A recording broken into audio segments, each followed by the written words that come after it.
of Ruben Amorim if Manchester United get knocked out of the league by lowly Grimsby. Will he come back from that? I'm not so sure he could. But my point being is that they are expected to dispatch this Grimsby Town side, and already they're turning that Manchester United defence, and Harry Maguire in the end away towards our left has to put the ball out into this main stand on this near side. So Grimsby in their black and white striped shirts and black shorts are playing from right to left. And they've also started the season very, very well of Grimsby. They're fourth in League Two. As the ball is launched long downfield, Green will try and get forward from midfield at every opportunity. And Manchester United give the ball away through Cunha. And now it's threaded through out towards that far side, the right. The cross comes in, and it was just over the head of Charles Vernon. I was speaking to David Artell yesterday, and he was telling me that his side, or he wants his side to play with freedom and not fear, have that belief, embrace the challenge, be brave. And he was also saying that they look for crosses into the box at every opportunity, and in fact, with a bit of research, they've had the most touches in the penalty area in League Two, 156 already in the handful of games that they've played in League Two. Is that right? That's a hell of a stat, isn't it? It was Dara Burns actually who fired the crossover. Fast start from Grimsby. Thought they may come out of the traps. Sesko gets a touch with the head, hasn't really settled down for Manchester United, but now they can come forward, and it's Dorgu away on that far side. Dorgu running forward on the left corner of the penalty area. This is Cunha. Cunha floats it. Ahmad, more advanced than his right wing back role against Fulham at the weekend, forced out wide. Plays the ball back for Tyler Fredrickson, young defender. This is Mainu. He gets a touch in the midfield. Still speculation, of course, going on about Kobbie Mainu. As Ahmad fouled by Vernon, and referee Tony Harrington inside 2 minutes gives a free kick. Let's get an update in the tennis. Katie Smith. Where the British number 2 Cam Norrie is a set to the good against Francisco Comensana, number 54 in the world from Argentina. A really tight first set in the second round here, edged by Cam Norrie on a tiebreak, 7-5.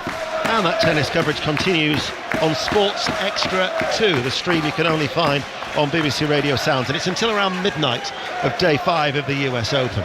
We of course will keep in touch here on 5 Live. So free kick for Manchester United, 30 yards out from goal. It's right of centre, and it's 0-0 in the early stages. Cunha stands over it. Sesko, such a tall, lean figure at 6'5", the obvious target. 2 in the wall for Grimsby. Cunha to take it, right-footed. Sliding was Maguire. And there was a foul there from Sesko anyway, and the flag was up, and it'll be a free kick to Grimsby. 0-0, Chris Sutton. Yeah, it was a hell of a ball in, wasn't it, from Cunha. Got to say, really like that signing for Manchester United. Ball fizzed in just behind that Grimsby back line, and they just about scramble the ball clear. There's a foul on the Grimsby defender in the end. The most important thing from Grimsby's perspective is to really stay in the game. Don't let Manchester United take an early lead and sort of get their tails up. Well, when 20 years ago they knocked out Tottenham, it was an 89th minute winner from Jean-Paul Kalala. Russell Slade was the manager, but Martin Jol fielded 10 internationals that included familiar names and familiar voices to 5 Live, with players such as Michael Brown, Paul Robinson and Andy Reid. They stayed in the game. There was extra time that occasion, not now. It goes straight to a penalty shootout. I said to David Artell yesterday, how do you approach it? Because I remember speaking with the Cowleys ahead of when they were, like you, a former Lincoln manager. They played Everton. They broke it down into 15-minute sections when you're up against a bigger side. Yep, I used to break it down smaller than that into sort of minute sections when I was Lincoln manager and pray for most of the game. Rodgers gives the ball away at the back. Picked out by Warren. Plays it forward, and it will go out for a Grimsby throw over on that far side as late stragglers make their way into a couple of rows in front of us. Capacity of 9,052, 1,200 away fans behind that goal in the end away towards our left-hand side. As here is Cunha turning, playing the ball forward. Ahmad lays it off and actually won't reach Fredrickson, and the interception from Warren.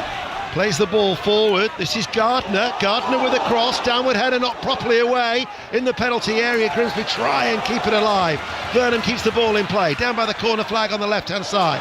He now finds the left back, Sweeney.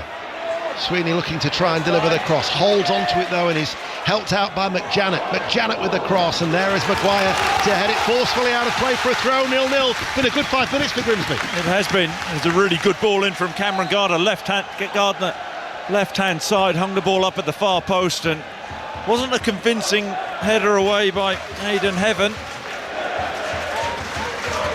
So throw on this near side for Sweeney to take. A little bit of movement laid off to him by Vernon. Vernon with his back to goal, able to turn left-hand side of the penalty area, stopped by Fredrickson, and he clears the ball away downfield, and that will go all the way through to Christy Pym, the Grimsby goalkeeper. In the Champions League, there's been a goal in Belgium. Watching Kenny Crawford.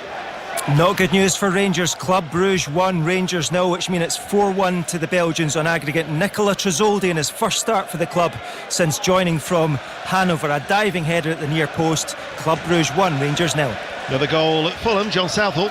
Second for Fulham 2, Bristol City 0. Corner on the right hand side. Jimenez turned 8 yards out and planted it into the bottom left corner. His first was given as an own goal. No doubt about this one. Fulham 2, Bristol City 0. And another goal for Aaron Paul at Oxford. And a second for Brighton. Oxford 0, Brighton 2 this time. It's Brian Gruder, played through by Joel Veltman, able to just lash the ball past the goalkeeper. Too easy for the Seagulls. Oxford 0, Brighton 2. Last night, Leeds United and Sunderland of Premier League opposition succumbed to sides a little bit lower down from them, but for Brighton and Fulham there's no such problems. Everton Mansfield remains 0-0. Meanwhile, Dorgu racing away on the left hand side for Manchester United. Goalless here in North Lincolnshire. This is 5 Live. Sesko outside the area, shoots right footed, comes to the rebound for Cunha, charged down quickly, ball spins up in the air and kept in play by the goalkeeper Christy Pym. It's a really good block from Cameron McJanet, the Grimsby defender. Actually, Manchester United broke through the Grimsby high press. Grimsby aren't sitting back and worked it from one end to the other really well. Sesko initially with the shot, which was blocked, and then looked like Cunha would get a shot off, and he didn't do. McJanet got across and made the block. Pym with a clearance, strikes it right-footed. It's a header away by Ugarte in the midfield for Manchester United. And the header on by Green. Darlow's clearance actually struck the legs of Green. He will try to get forward at every opportunity, I can assure you. He didn't play against Accrington. They've made 4 changes from that 1-1 draw for an unbeaten town, Grimsby Town. This is McEachran, plays the ball forward, looking for the run of Corey. Stopped by Mainu, and Mainu then just has to try and tidy up, and Dallow is the one who's forced to clear. Grimsby have certainly made a confident start 8 minutes in. Gardner gets there before Maguire, runs down towards the corner flag. Doesn't keep the ball in play though. Do you know what? Grimsby have been really brave. They started the season so well, but playing against a Premier League outfit, a club the size of Manchester United, they have been really brave in the way they've played.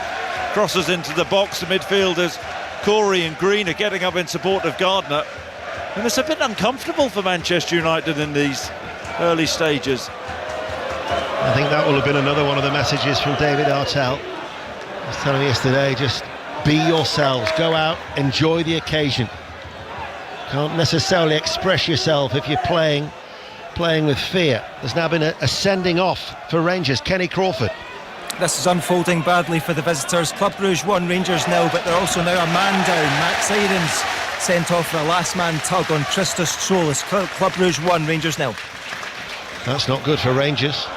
We, of course, will have commentary from Ibrox on Sunday at 12 o'clock. In fact, our coverage will start at 10 to 12 on Sunday ahead of that game.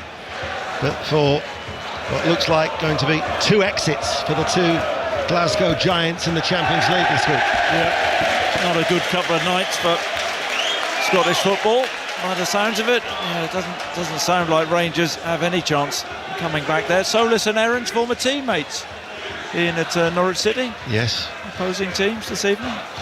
Yeah, it was all the damage done really in that opening 30 minutes or so at Ibrox last week. Commentary of that is actually on Sports Extra 3, the stream on Sports Extra 3. You'll find that through the BBC Sounds app. Grimsby though 10 minutes in, 0-0, trying to take the game to Manchester United. Fredrickson, this young defender, steps out of defence, looks for Ahmed, met by a firm challenge by Cameron McJanet, and Ahmed has stayed down. Welcome to Grimsby. It was a firm but fair challenge. Yeah, it was a strong challenge from McJanet. Spoke about them making the block earlier on from Cunha, and has left a bit on Kobe Mainu there. But look, Grimsby have to be physical, I think. I don't think that there was anything sinister there. Just a strong challenge. Just looking at the way that back four is, it is McJanet who's the right back, and Tyrrell Warren, who started his career as a Manchester United youngster, is playing in that heart of the defence alongside Harvey Rogers. I think Rogers out to right back, I think. McJanet and Warren the centre halves.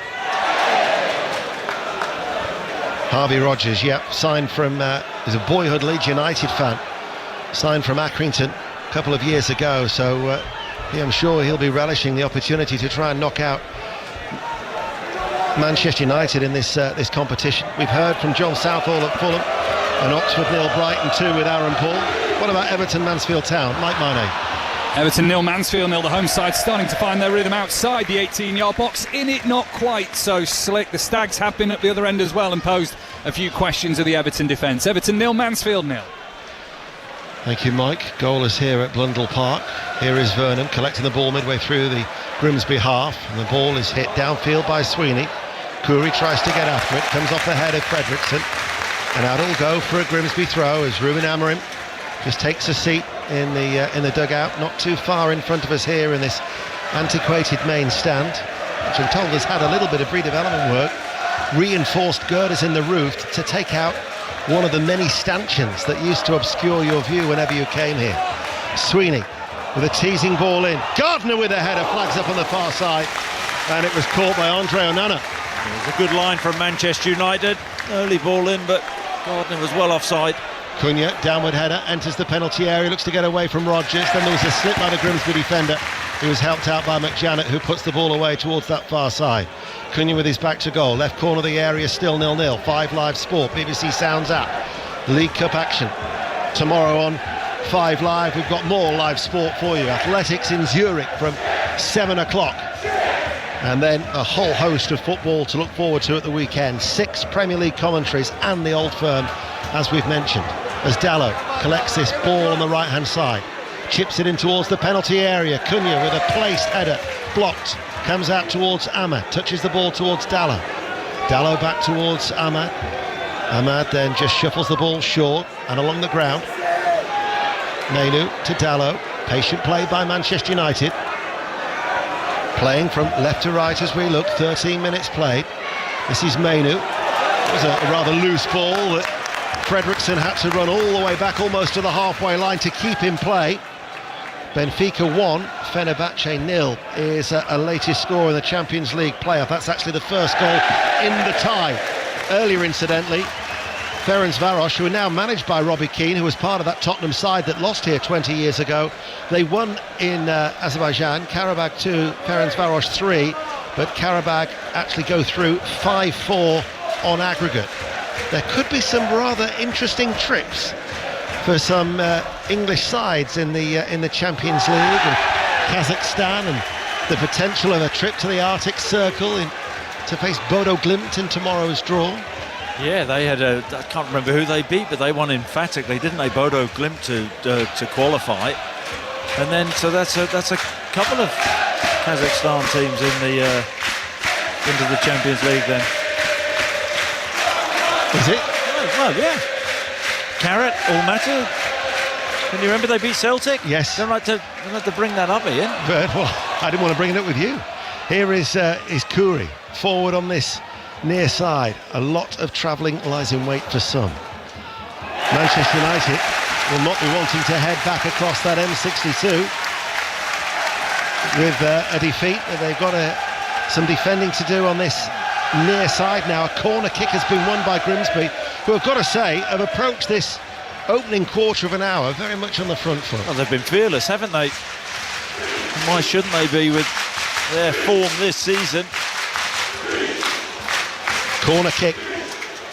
Manchester United have everybody back, and it comes from the left. Oh, it was an awkward one. It was an in-swinger, and I've got to say it was dropping, and Onana got the touch to that from Charles Vernham's in-swinging corner on this left-hand side. That was a wicked corner. I think it was heading in, and Nana did well, actually. Starting position, centre of the goal, right-footed in-swinger. And he just got his left hand, back-pedalling, left hand, and flipped it over the bar. We only sing when we're fishing. Is the Grimsby Town chant as it comes in from the corner kick. Headed out by Mainu, comes to Curry, plays his short ball in, and it was just prodded by an outstretched boot coming in off Tyrrell Warren, off his right boot, and it just guided it wide, and it went out for a goal kick. Manchester United don't seem to have settled at this stage. Haven't really found any flow or rhythm. I mean, what you said, eight fresh starters for Manchester United, and you know that may be part of it, but you'd expect more in these opening stages against a League Two team, albeit a confident one, but no real flow so far. Sesko challenged in the air by Warren, bouncing ball for McJanet, deals with it, heads it, Green just can't get there. Cunha tries to stab it back. This is Mainu using his strength and good balance, challenged by McEachran. McEachran gets a foot in, but the ball is released towards Ahmad. Ahmad comes forward and then overruns it, and he's annoyed at himself as he just swipes the air in disgust at himself, really, more than anything else. And it will run out of play, and it's a Manchester United throw in front of the main stand on this near side, the right, 0-0, 16 minutes played. And Dallow waiting, but not a great deal of movement, gets it back from Mainu. George McEachran, the younger brother of the former Chelsea youngster Josh, now plies his trade at Bristol Rovers in the midfield. He'll just sit there, he'll try and knit things together for Grimsby in the midfield. It's Tyler Fredrickson, only his third appearance for Manchester United, the England Youth International. Made his debut against Wolves last April. To Mainu, his first appearance of this season, first start here for Harry Maguire. He's only made a couple of appearances off the bench for a grand total of 13 minutes as Harry Maguire. He leads Manchester United tonight, but being forced back by this Grimsby Town side. Well, they've got their back three in place, Manchester United, and then they try and play with that box in midfield. Diallo and Cunha narrowing up. And Sesko at this moment in time has been pretty isolated, hasn't he, as that Manchester United centre forward. Mainu plays it out towards Dorgu. Some threatening clouds are just starting, even though the darkness is descending here in this part of North East Lincolnshire. You can see some threatening clouds just starting to bubble up in that far side of the ground.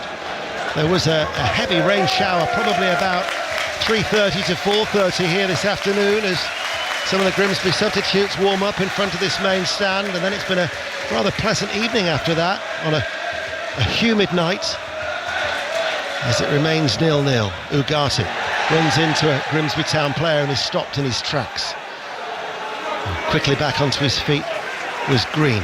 Here is Fredrickson, passes the ball out wide. This is Dallow. His first touch though was a poor one, and allowed Sweeney, the left back, to pass it all the way back to Christy Pym, who puts his right foot through that and gets plenty of distance on it. Maguire challenging there with young Cameron Gardner, who does well to release it to Vernham. Vernham now running forward, stopped by Maguire, left-hand side of the penalty area. Tony Harrington says there was no free kick. Out it goes to Dorgu, now with a switch of play from left to right. McJanet there will head it up in the air, and Grimsby urged on by this small capacity crowd, but an extremely vociferous one. Curry in the midfield. Vernham touches the ball for Sweeney. The left back edge of the area, stopped by Maguire, goes out of play for a Grimsby throw. Nearly 20 minutes played, and Grimsby are giving as good as they get. Well, they've been better than Manchester United, that's the truth. Really positive in the way that they've set up. They've taken the game to United there, epitomised there by Sweeney. Little underlap and Vernham slipping him the ball, really pushing Manchester United back. Sweeney gets it back from McEachran. McEachran now to McJanet. Warren is available. Sesko's got to do a lot of travelling, running at the minute to try and close down that Grimsby back line. As you've already alluded to, you know, at times he's cutting a rather isolated figure. He is. He couldn't. I doubt he'd ever have imagined when he signed for Manchester United his debut would be away at Grimsby. He's here now, and he could do with getting off to a flyer, couldn't he? Well, the Sesko transfer fee alone, not his wages, just his transfer fee alone, is 13 times the amount of Grimsby's turnover for one season. So as they meet for the first time in 77 years, you know, that tells you everything about the challenge that faces a Grimsby Town side who are fourth in League Two, but are certainly not fazed by the challenge. If you'd rocked up tonight and never seen a game of football before, you'd think that Grimsby were the superior team in this opening 20 minutes. 70 minutes to go, though. Well, head down and pacing is Ruben Amorim, as this is Ugarte outside the centre circle. Fredrickson's forward ball. Ahmad just bobbles up for him, and then he actually catches his own player. Ugarte did Ahmad, and Green took full advantage with a forward ball now to Gardner. And he's got Burns on his right-hand side. Burns now with a cross. This is Burnham! Burnham scores! Grimsby Town deserve that! Utter delirium at Blundell Park! Charles Burnham with a sweet strike, right-footed. Beat Andre Onana inside his near post. And Grimsby Town of League Two are leading Manchester United by a goal to nil. And do you know what? They thoroughly deserve it. Winger to winger, ball switched from right to left. From Burns to Burnham, who took a touch inside the box and then hammered the ball past Onana at his near post. Maybe question marks over the Manchester United goalkeeper. But Grimsby have been brave. They've taken the game to Manchester United and thoroughly deserve the lead. My word, this antiquated main stand, I can feel it vibrating, because everybody in a black and white shirt is up and out of their seats. I think an advertising hoarding might have given way over on the far side. There's a lot of stewards on that far side, that bottom tier of the family stand. They just erupted. Well, Manchester United have been second best. Grimsby thoroughly deserve it. Yeah, and do you know what's been the difference, Ian, in these opening stages? I think commitment, attitude, desire. It seems like Manchester United, the players have rocked up and they think it's going to happen for them. They're going to have to work at it. Ball chipped forward. Manchester United goes out for a goal kick. Ruben Amorim now, as I'm sure you can hear, is dealing with that chant from the Grimsby fans, even in the main stand. Everywhere, just thinking you're getting sacked in the morning. It is a claustrophobic environment here at Blundell Park in every sense. And for Manchester United, only the second time in 35 years without European football. And during that stage, then when they've been appearing in the second round of the League Cup, it's never boded well for them. York City, 30 years ago, they were knocked out in a two-legged affair by York. Paul Barnes, Harvey Barnes, his father, scored two in a 3-0 win in the first leg at Old Trafford. And then the last time they appeared at this stage, which was some 11 years ago, they lost 4-0 against MK Dons. And Manchester United are behind. And Grimsby Town with the opening goal. And now they've got something to protect. However, judging by the way that they're playing, they're still going to try and come forward, although now they've lost it. And this is Cunha.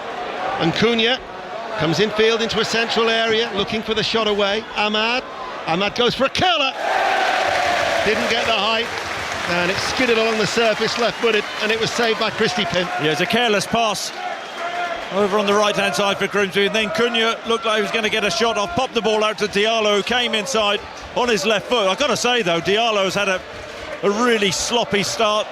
A lot of poor touches. He hasn't got going, like a lot of other Manchester United players.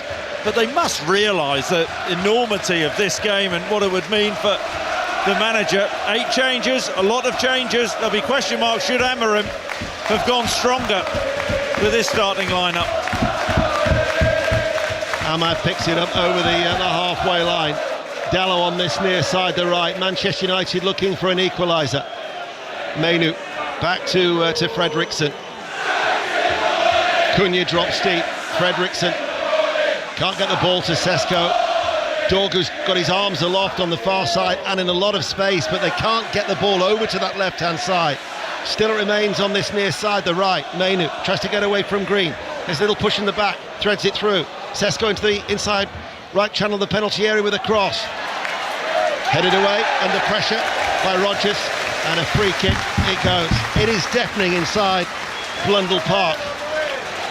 It's so naive from Amad Diallo to foul the Grimsby player. I think it was Corey. Back to goal, edge of his box, bouncing ball. Diallo ploughs into the back of him. It's been awkward for Corey to manoeuvre the ball and get it cleared then, but there shouldn't be Manchester United players who are showing naivety. There's a difference in levels, of course there is in quality, but I've got to say Grimsby, they've been the better team, Ian. Grimsby Town of League Two, leading 1-0. Dorgu with a leaping challenge to volley it away. Picked up by Rodgers. Dorgu goes into him for a 50-50 shoulder barge, and it'll be a Manchester United throw. I fear for Chloe in the studio. She's twice tried to tell me where to go, and because of the noise, it's Everton and Mike Minay. Well, we've played 26 minutes. Everton 0, Mansfield 0. Jack Grealish has just spooned one over on the pullback. Liam Roberts has had to make two important saves for Mansfield, not least earlier from Alcarazi's drilled shot to the bottom left. But it is still Everton 0, Mansfield 0. What about Fulham Bristol City, John Southall? Well, the lead Bristol City by 2 I'll come goals back to to in a 0. minute. This is Sesko to the edge of the area. Sesko lets the shot steady, right-footed, effort, blocked, comes to the edge of the area. Sorry, John. Yeah, Fulham still leading by 2 goals to 0, but Bristol City responded well since that second. Mohamed T had a goal disallowed for offside approaching half-time. Fulham 2, Bristol City 0. And as there is just a let-up in the din of Blundell Park, I can make out that Aaron Paul will be standing by. Oxford United Brighton. 3 to the break at Oxford 0, Brighton 2. Brighton hunting for a third. Brian Gruder, who's bagged the second, looking and going closest for that third. Diogo Gomez with a loop ball into the box. Gruder's header straight in room. Too easy for the visitors. Oxford 0, Brighton 2. Vernon, the goal scorer, runs forward. Level with the penalty area on the left-hand side. Grimsby have a slender lead. A lead that was celebrated wildly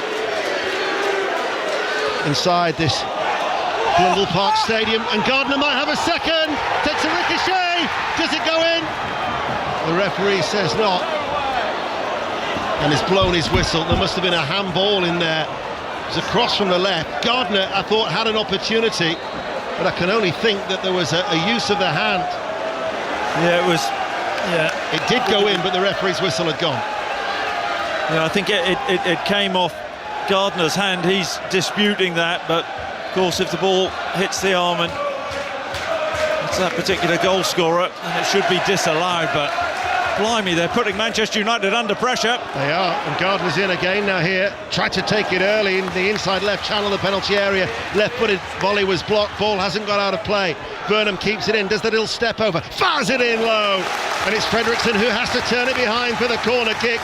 Worth pointing out as well that while that ball did go in the back of the net, there is no VAR at this stage of the competition.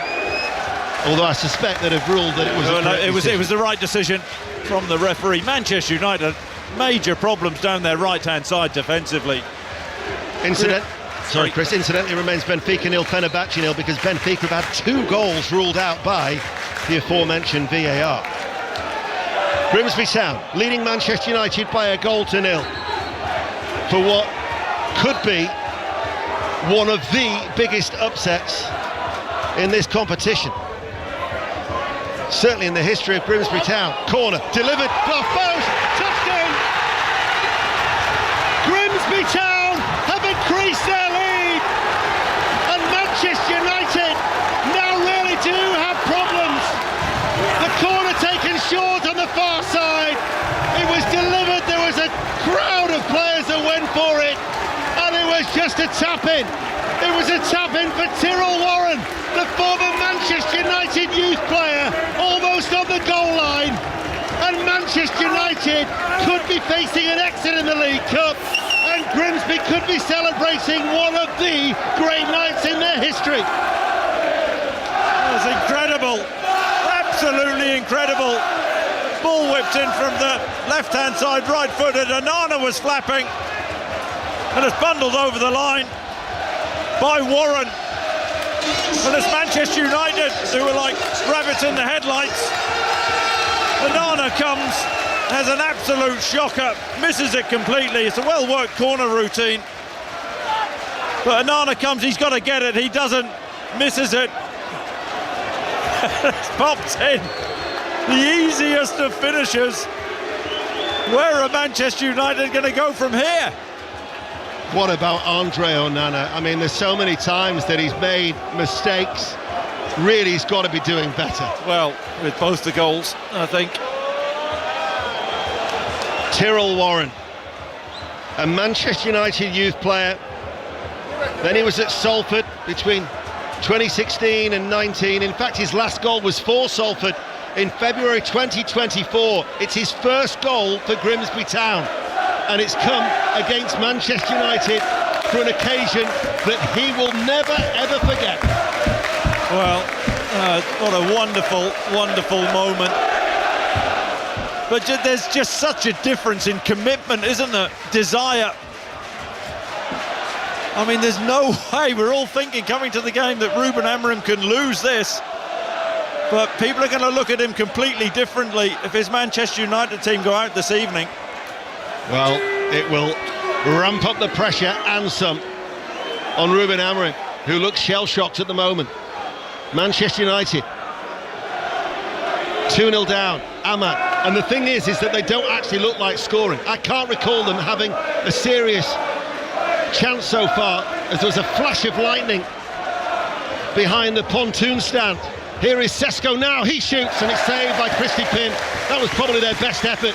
Christy Pym low down to his left, 32 minutes played, 2-0 Grimsby. Yeah, good little diagonal run from Sesko. Harry Maguire stepping in from centre-half, central area. Sesko making the run. And a smart shot, but well saved at his near post from Pym. Good handling. Another flash of lightning, I told you those clouds were threatening. In an update in the Champions League, Bruges Rangers, Kenny Crawford. 32 minutes gone, Club Bruges 2, 10-man Rangers nil. Hans Van Aken has just scored a towering header from a corner, and it's now 5-1 on aggregate to the Belgians. Club Bruges 2, Rangers nil. Commentary of that is on Sports Extra 3. Oxford United, Brighton and Hove Albion, Aaron Paul. Oxford 0, Brighton 2 at the break. Brighton in first gear, stuck in cruise control. Boscalgi and Gruder have the goals for Fabian Hurt to the side. Oxford have just been very, very poor. Brighton lead here by 2-0. Grimsby Town are leading Manchester United by 2-0. And on the balance of what we've witnessed in these 33 minutes, if there's to be a third goal, it's going to come from the League Two side again. It looks that way. They are so brave and confident and have that understanding combinations in the final third. And you're watching Manchester United and they just look completely shell-shocked. Thought they were going to rock up in Grimsby and stroll this. And they're under severe pressure. Well, Grimsby have got a free kick far side the right. About 10 yards up from the dead ball line on that far side. Burnham, I think, is going to take it, so this should be an outswinger. In it comes now, headed out by Mainu. And then it goes all the way back to Christy Pym. And certainly for Manchester United, they've got some, well, it could be a huge team talk for Ruben Amorim in 10 minutes' time. And you know, I think he has to look to his bench at half-time. I mean, the truth is he could probably take off any of the Manchester United players. They've been that poor, that insipid, the performance in the first half so far. Half-time at Fulham, John Southall.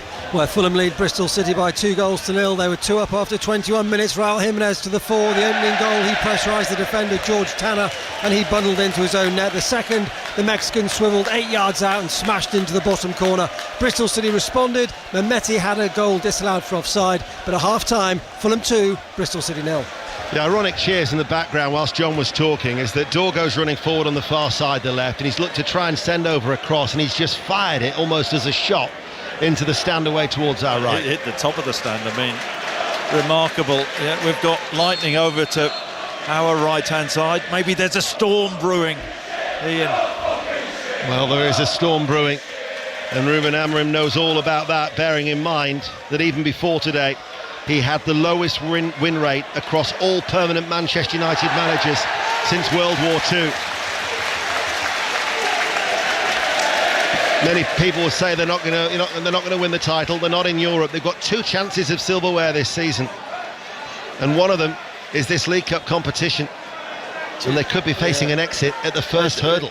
Yeah, and what an embarrassing exit it would be. I just, driving here today, Ian, thinking about what a big game this is for Manchester United. It may not have seemed on the face of things, but you're right, no European football. A team who finished 15th in the Premier League last season, who finished the season with a whimper, really. The start of this season, actually, they've performed okay in the 2 Premier League games. Maybe they've been a bit of a red herring. That was awful. Well, he's got Mbumo, he's got Xerxes, Bruno Fernandes, Mason Mount on the bench. Would you waste your time getting the better quality on? He's got to salvage something. He's got to do something as Ruben Amorim. Fredrickson, incidentally, has just been booked for Manchester United as that free kick is taken short. The McEachran fires one in and that was blocked. Manchester United had everybody back, so there's no outball for them as the ball is played out once again towards Darragh Burns on that far side, the right, and Burns sends over the cross, flicks on at the near post, nobody running into that central area to tap it in inside the 6-yard area. Dallow's able to play the ball away, but there is Sweeney. The desire levels are far greater for the League Two side. They are winning the balls, those 50-50s. Well, the Grimsby left back jumping out of position, putting the Manchester United midfielder Kobe Mainoo under pressure, winning the ball back, penning Manchester United in. This is incredible. It's absolutely incredible. See what's happened in this first 36-37 minutes. Eventually, at the start of the game, you think Manchester United will get an element of control. Haven't seen it. Well, he was saying in the build-up to this game, Ruben Amorim, that they're not equipped for Europe, so it was a positive that there are no distractions. The fact that they could be going out of the League Cup will mean that there are no distractions until the new year, when the FA Cup starts. I'm sure he didn't necessarily envisage that, but Dalot has just had to concede another corner. And I told you about how David Artell wants those balls in the box. At every opportunity, they're asking questions of this United defence. Yeah, you say not equipped for Europe, they're not equipped for Grimsby at this moment in time, Ian, but that was just sheer panic from Dalot, who should have let the ball run out behind. Now his team have some more defending to do. Corner kick, Burnham to take it, didn't beat the first man.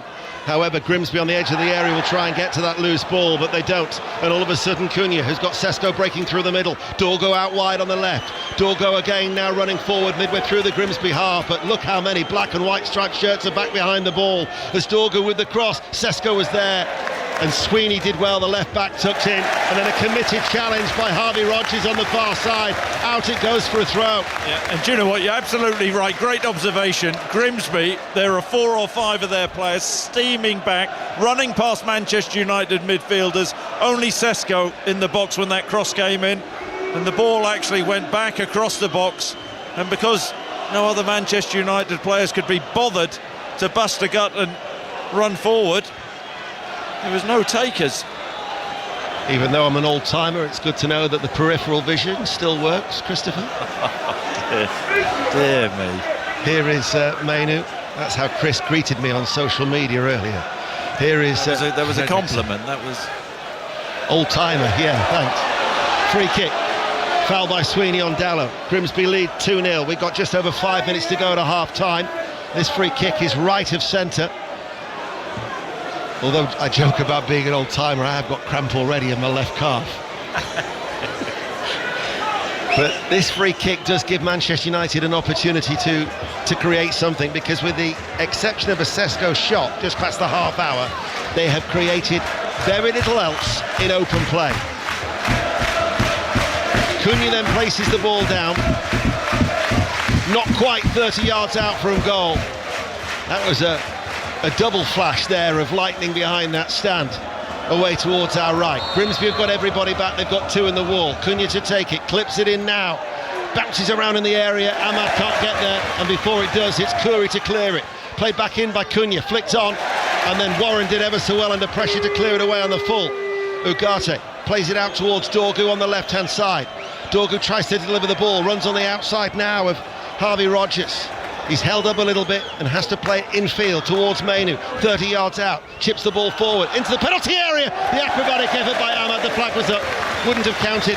It was straight at Christy Pym, the goalkeeper, at head height, who now throws the ball out towards Vernon, and Vernon doesn't quite keep the ball in play as he almost stumbled his way into Ruben Amorim in that tiny technical area just in front of us here. 2-0 still to Grimsby Town. Yeah, just watching the run of Amad Diallo, he went a second too early, should have held his run there. Great acrobatics, getting his leg up that high, amazing. Overhead kick, but the comfortable save from Pym.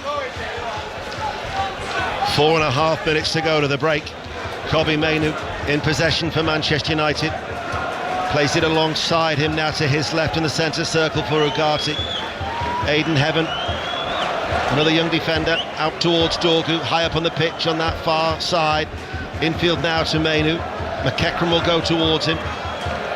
Ball out to the Dallo, controls it now off his right thigh. Does a little step over. Dallo now stands over the cross. Sesko is there. Good save by Pym. And gets to the ball at the second attempt. Flag had stayed down as well. Sesko just pushed his marker, or the lad in front of him, just to give himself a bit of more room. And the header was well claimed by Christy Pym. He did well. Down to his right-hand side. Darla with the cross, stands it up to the back post, and Sesko, big and strong, gets up, powers the header. He's disappointed he hasn't scored there, but had to generate all his own pace and power on that ball. Smart save. So the last 10 minutes, Sesko's had a couple of opportunities. Gardner, willing runner. Maguire gets there first, should tidy up. Back it goes towards Onana. The ironic cheers as Onana passes the ball now to Aidan Heaven. And Heaven, that one bobbled a little bit for him before he could clear it away downfield. Sweeney wins the aerial challenge. Green heads it out towards this near side. Out of play, it goes for a throw. Benfica have now been given a goal, and they do lead Fenerbahce by 1-0. Talking of the Champions League, Bruges Rangers, Kenny Crawford.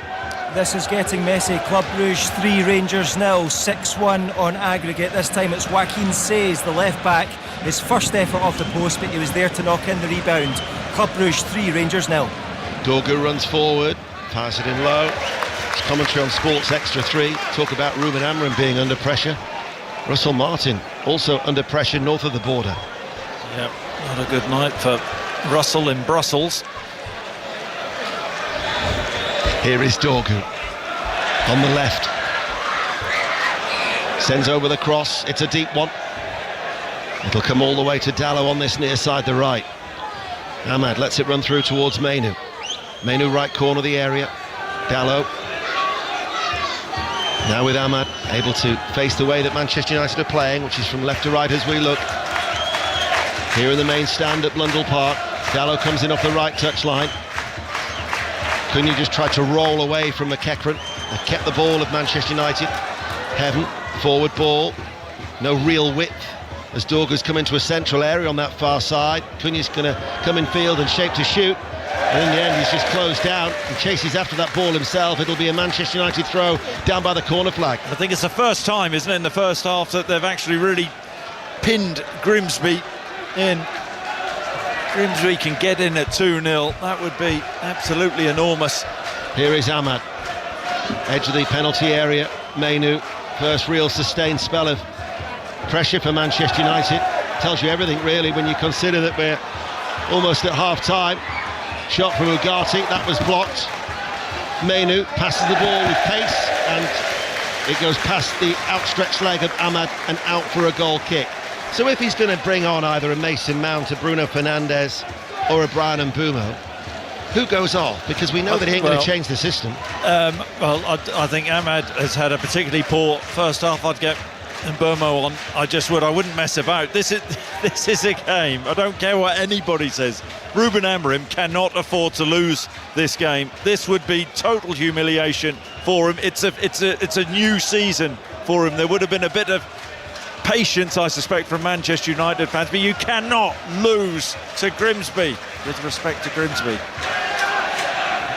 Well, it has never happened in Manchester United's history to lose to a fourth-tier side.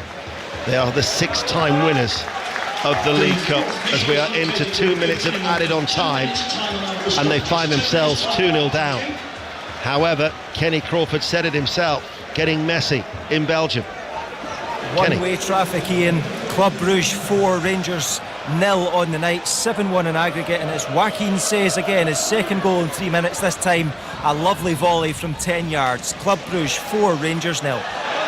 Thank you, Kenny. Commentary on Sports Extra 3 of that. The tennis is on Sports Extra 2, and coverage of the 100 is on Sports Extra. So a choice of listening more than ever before through the BBC network. Here we are on BBC Sounds and BBC Radio 5 live at Blundell Park.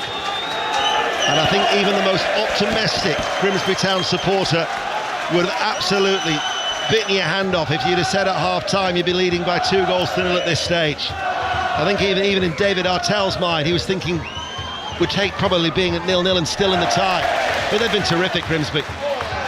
Try and squeeze the ball through to Curry. Loses out there to Ahmad, runs into a central area. Stoppage time in the first half. Ahmad. Dello provides the whip near side. Reaches the Portuguese international, runs forward. Sweeney backpedals to left-footed in swinging cross. Christy Pym, the goalkeeper, gave his defence a shout. One bounce and he dives forward onto it and gathers the ball in safely. 4 Manchester United players in the box, not one of them willing to make a run across that near post, and the ball gathered by Christy Pym. His head is bowed, is Ruben Amorim. Not too sure what the equivalent would be in Portugal of a place like Blundell Park, with its antiquated surroundings. And I'm not too sure that they've heard a roar like that for some time either. But the roar is because they are leading the mighty Manchester United, or the less so mighty, by 2-0. And David Artell, in the biggest match of his managerial career, is 45 minutes away from claiming the scalp of Manchester United after an outstanding first half performance from the League Two team. Yep, Manchester United in that first half have been battered by Grimsby. Grimsby have been braver. They've just been better in every single department. They've been committed. They have a pattern of play, a way of playing, and thoroughly deserve this lead. Well, the goal from Vernon beating Onana inside his near post after 22 minutes, and then Warren, a very scruffy goal, but who cares for Grimsby Town, almost on the goal line after Onana came from a corner that was taken short on the left, didn't collect it. They'd also had a goal disallowed. Sesko's had a couple of efforts at the other end, but Grimsby Town are well worth this lead, and it is a lead that has everybody smiling in this main stand at Blundell Park. Grimsby Town 2, Manchester United 0, and what a team talk now lies ahead for Ruben Amorim, because he's got 45 minutes in the second half to salvage it. Chris will come on to Manchester United in a second, but what an effort from Grimsby Town. Quality, belief, determination. That half-time whistle sounded like a full-time whistle. Yeah, absolutely, and just the way that they started the game. They started the game with intent, and then you think, I don't know what Dion thought, but you think, well, can you keep this going for the entirety of the first half? And they got a foothold in the game. They took the game to Manchester United, played with confidence. Ian mentioned the crosses into the box. David Artell, a big advocate of that, and they have pummeled Manchester United. They've been brave. They've pressed Manchester United high, and they're a team who have shown commitment. Manchester United simply haven't. Dion, thoughts? Well done, Grimsby. I can clap my hands here, Steve, and just think Grimsby, if there was boxes to be ticked, they've ticked every single one. Their energy levels is brilliant. Out of possession, they've got into a great shape as well, found. Made it difficult for United. United have been, they've been terrible. Man United have been terrible. The crossing from the left's been terrible. I've got to say that Christy Pym, by the way, has been brilliant. That senior pro or that professional that knows the game, is coming out, is catching, is picking the right time when to come out and make his presence felt. Good save down near post against Sheshko as well. So I can't fault Grimsby at all. Having been in a dressing room like that with no pressure, we mentioned it before the game, they've come out and just enjoyed themselves and worked hard. I'm delighted for them. On the other end, Andre Onana just picked up where Bayindir left off, didn't he? Well, yeah, I don't know what he's doing, because if neither does he. Especially for the second one, and Chris will tell you as well, for the second one. Second one's awful. Yeah, for the second one, you're thinking to yourself, well, hold it a minute. If me and Chris heard a shout of keepers, we're getting out of the way, by the way.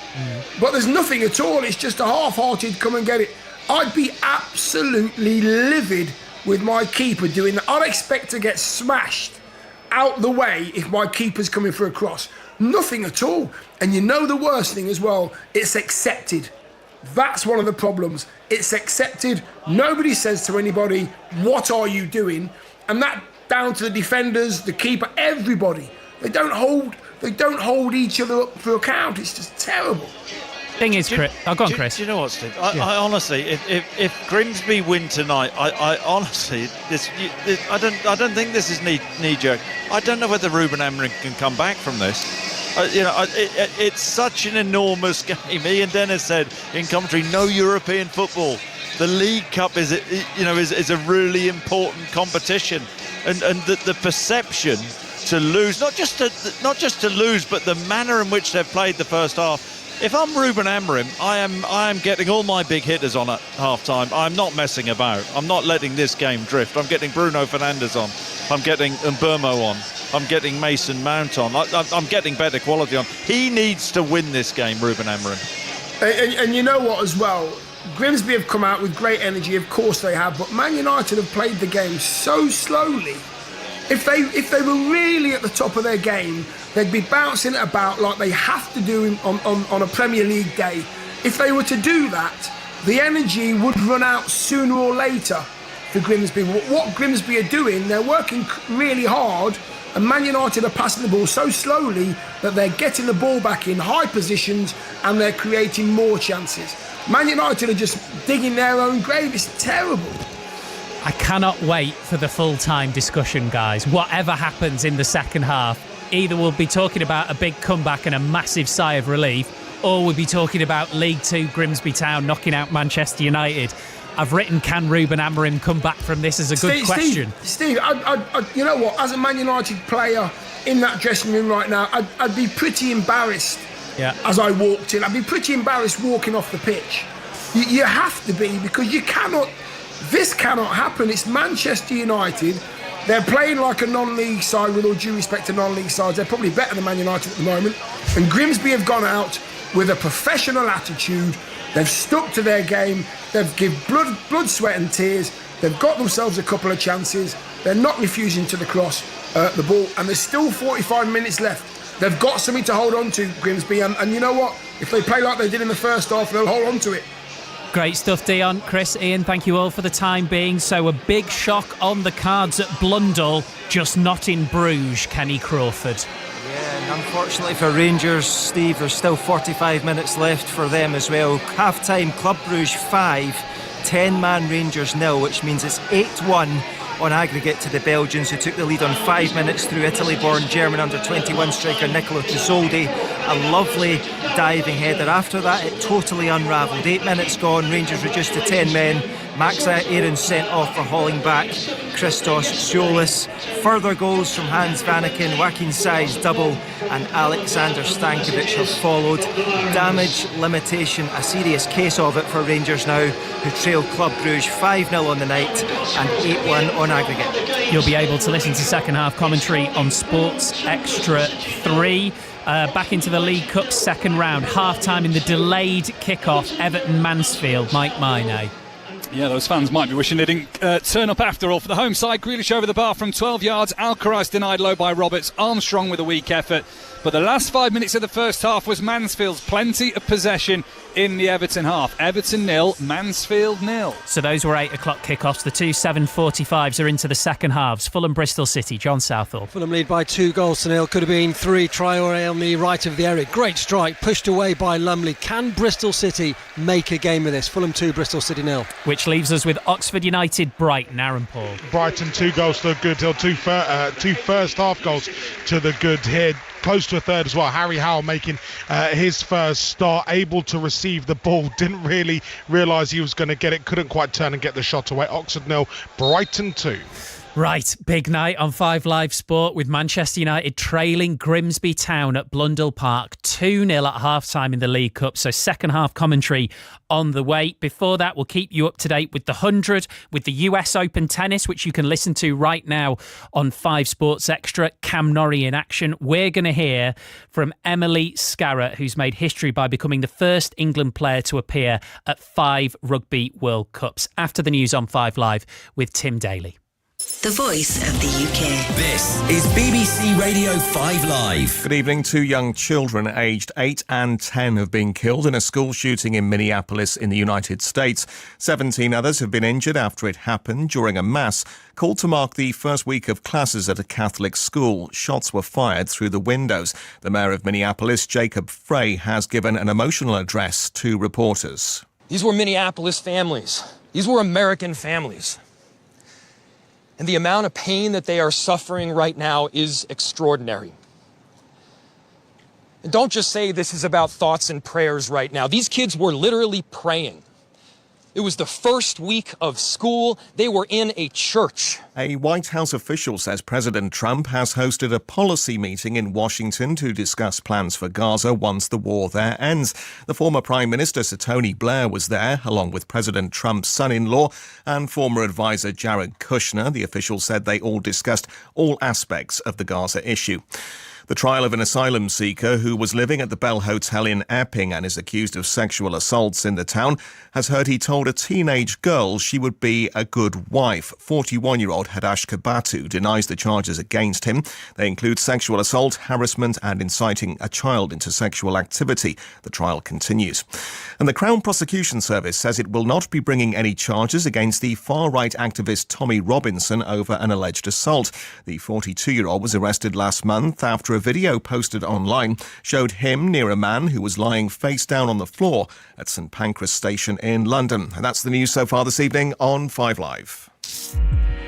In 2002, UK indie was sweeping the nation. A really vibrant British music scene. But just 6 years later, the genre was branded landfill indie. The rise and fall of indie sleaze. This is the story of this millennium's most influential bands. The lyrics felt like they were speaking to me. It was really exciting. Exploring the music, the fun, the tabloid frenzy, the destructive behaviour. There was a fanaticism to the people coming to the gigs. Ride the highs and lows of noughties UK guitar music with me, Kate Nash. It has really gone a bit silly, hasn't it? The rise and fall of indie sleaze. Search Indie Sleaze on BBC Sounds.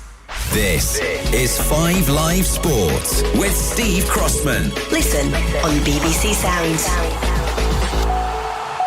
Right, Grimsby 2, Manchester United 0. Second half commentary from the League Cup on the way. England women got their Rugby World Cup campaign off to a winning start on Friday, which included a massive moment for Emily Scarratt, who became the first England player to appear at 5 Rugby World Cups. She's been telling us that at first she had no idea she was about to go down in history. It's obviously one of those things that I wasn't aware of until it was pointed out to me. It's very cool. It makes you probably feel a little bit old and makes your body hurt a bit more, but otherwise, yeah, all pretty similar. But yeah, the girls were really sweet last week in terms of celebrating it and stuff, which was nice. But yeah, it's obviously part of a much bigger job, so not to dwell on it too much. But did you have a chance to do some celebrations or market after that brilliant win against USA? Yeah, singing on the bus. You don't get away with anything in this place. Yeah, that was it. Genuinely it, really. Obviously, as I say, when I was about to go onto the field and afterwards, everyone was incredibly nice about it and wanted to congratulate me and stuff, which is really cool, as did obviously lots of people there.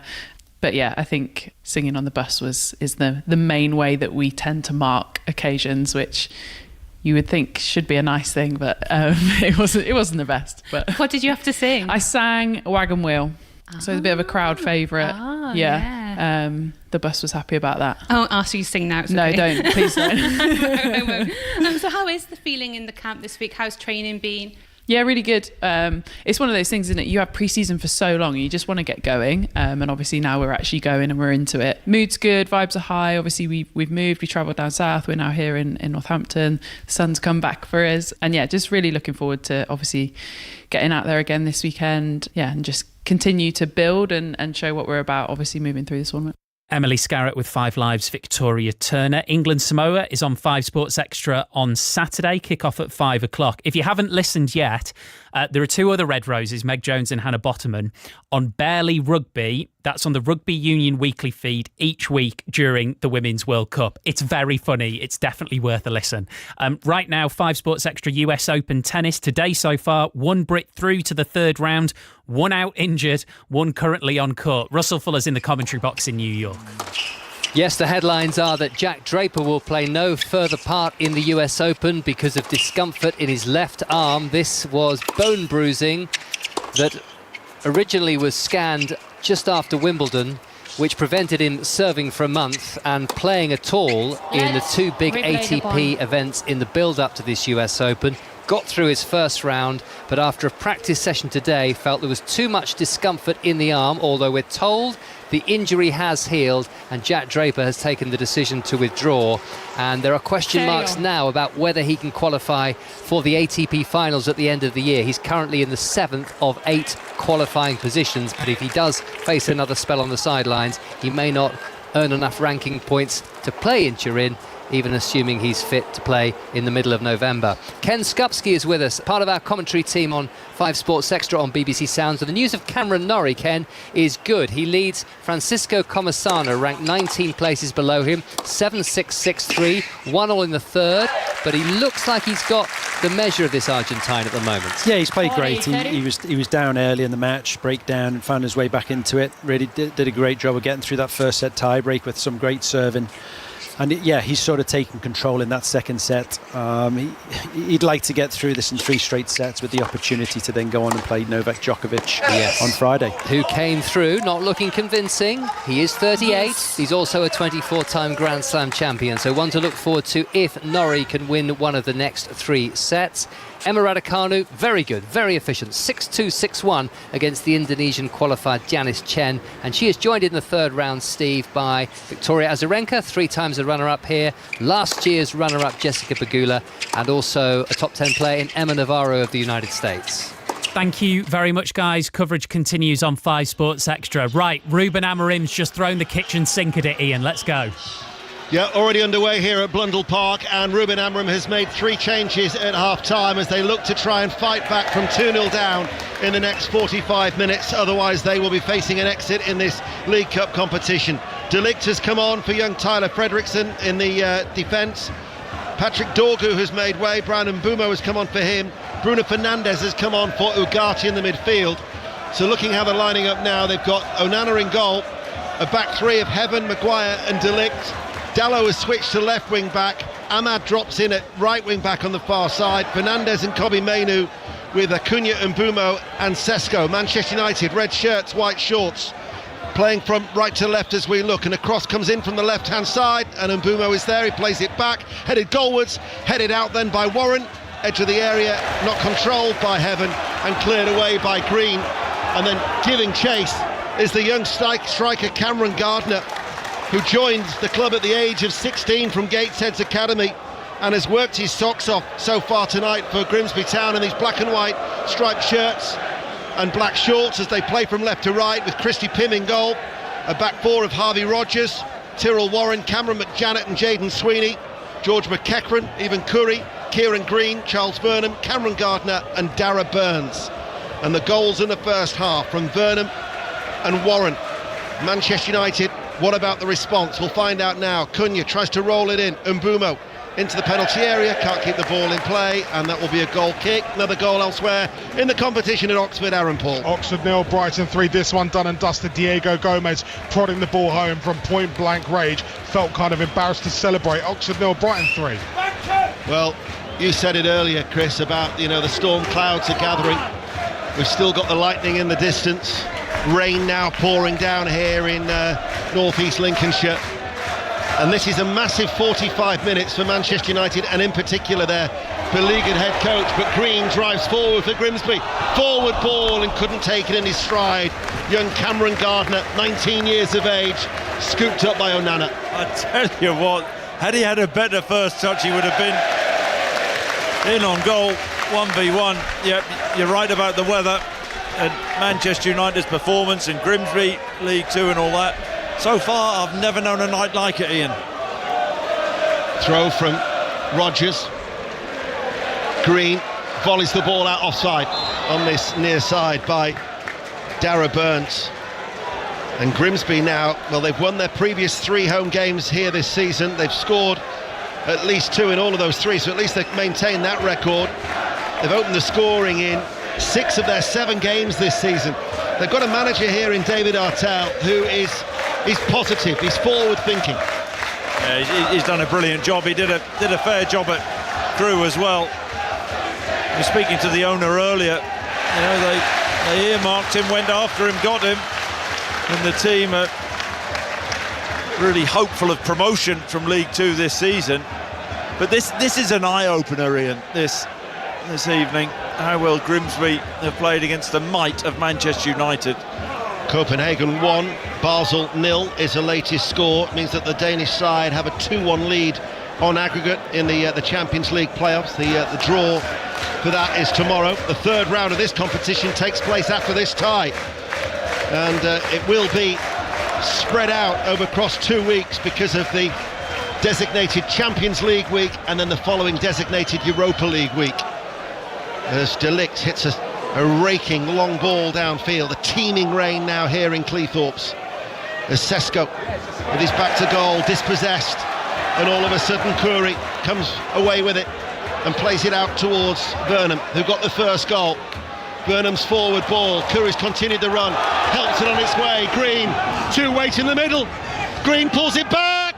Burns is there. Oh, he's putting wide. Dara Burns, I'm not too sure whether it was slightly behind him. Got a touch on its way behind for a corner kick. Just didn't seem to strike it cleanly. Well, this is amazing.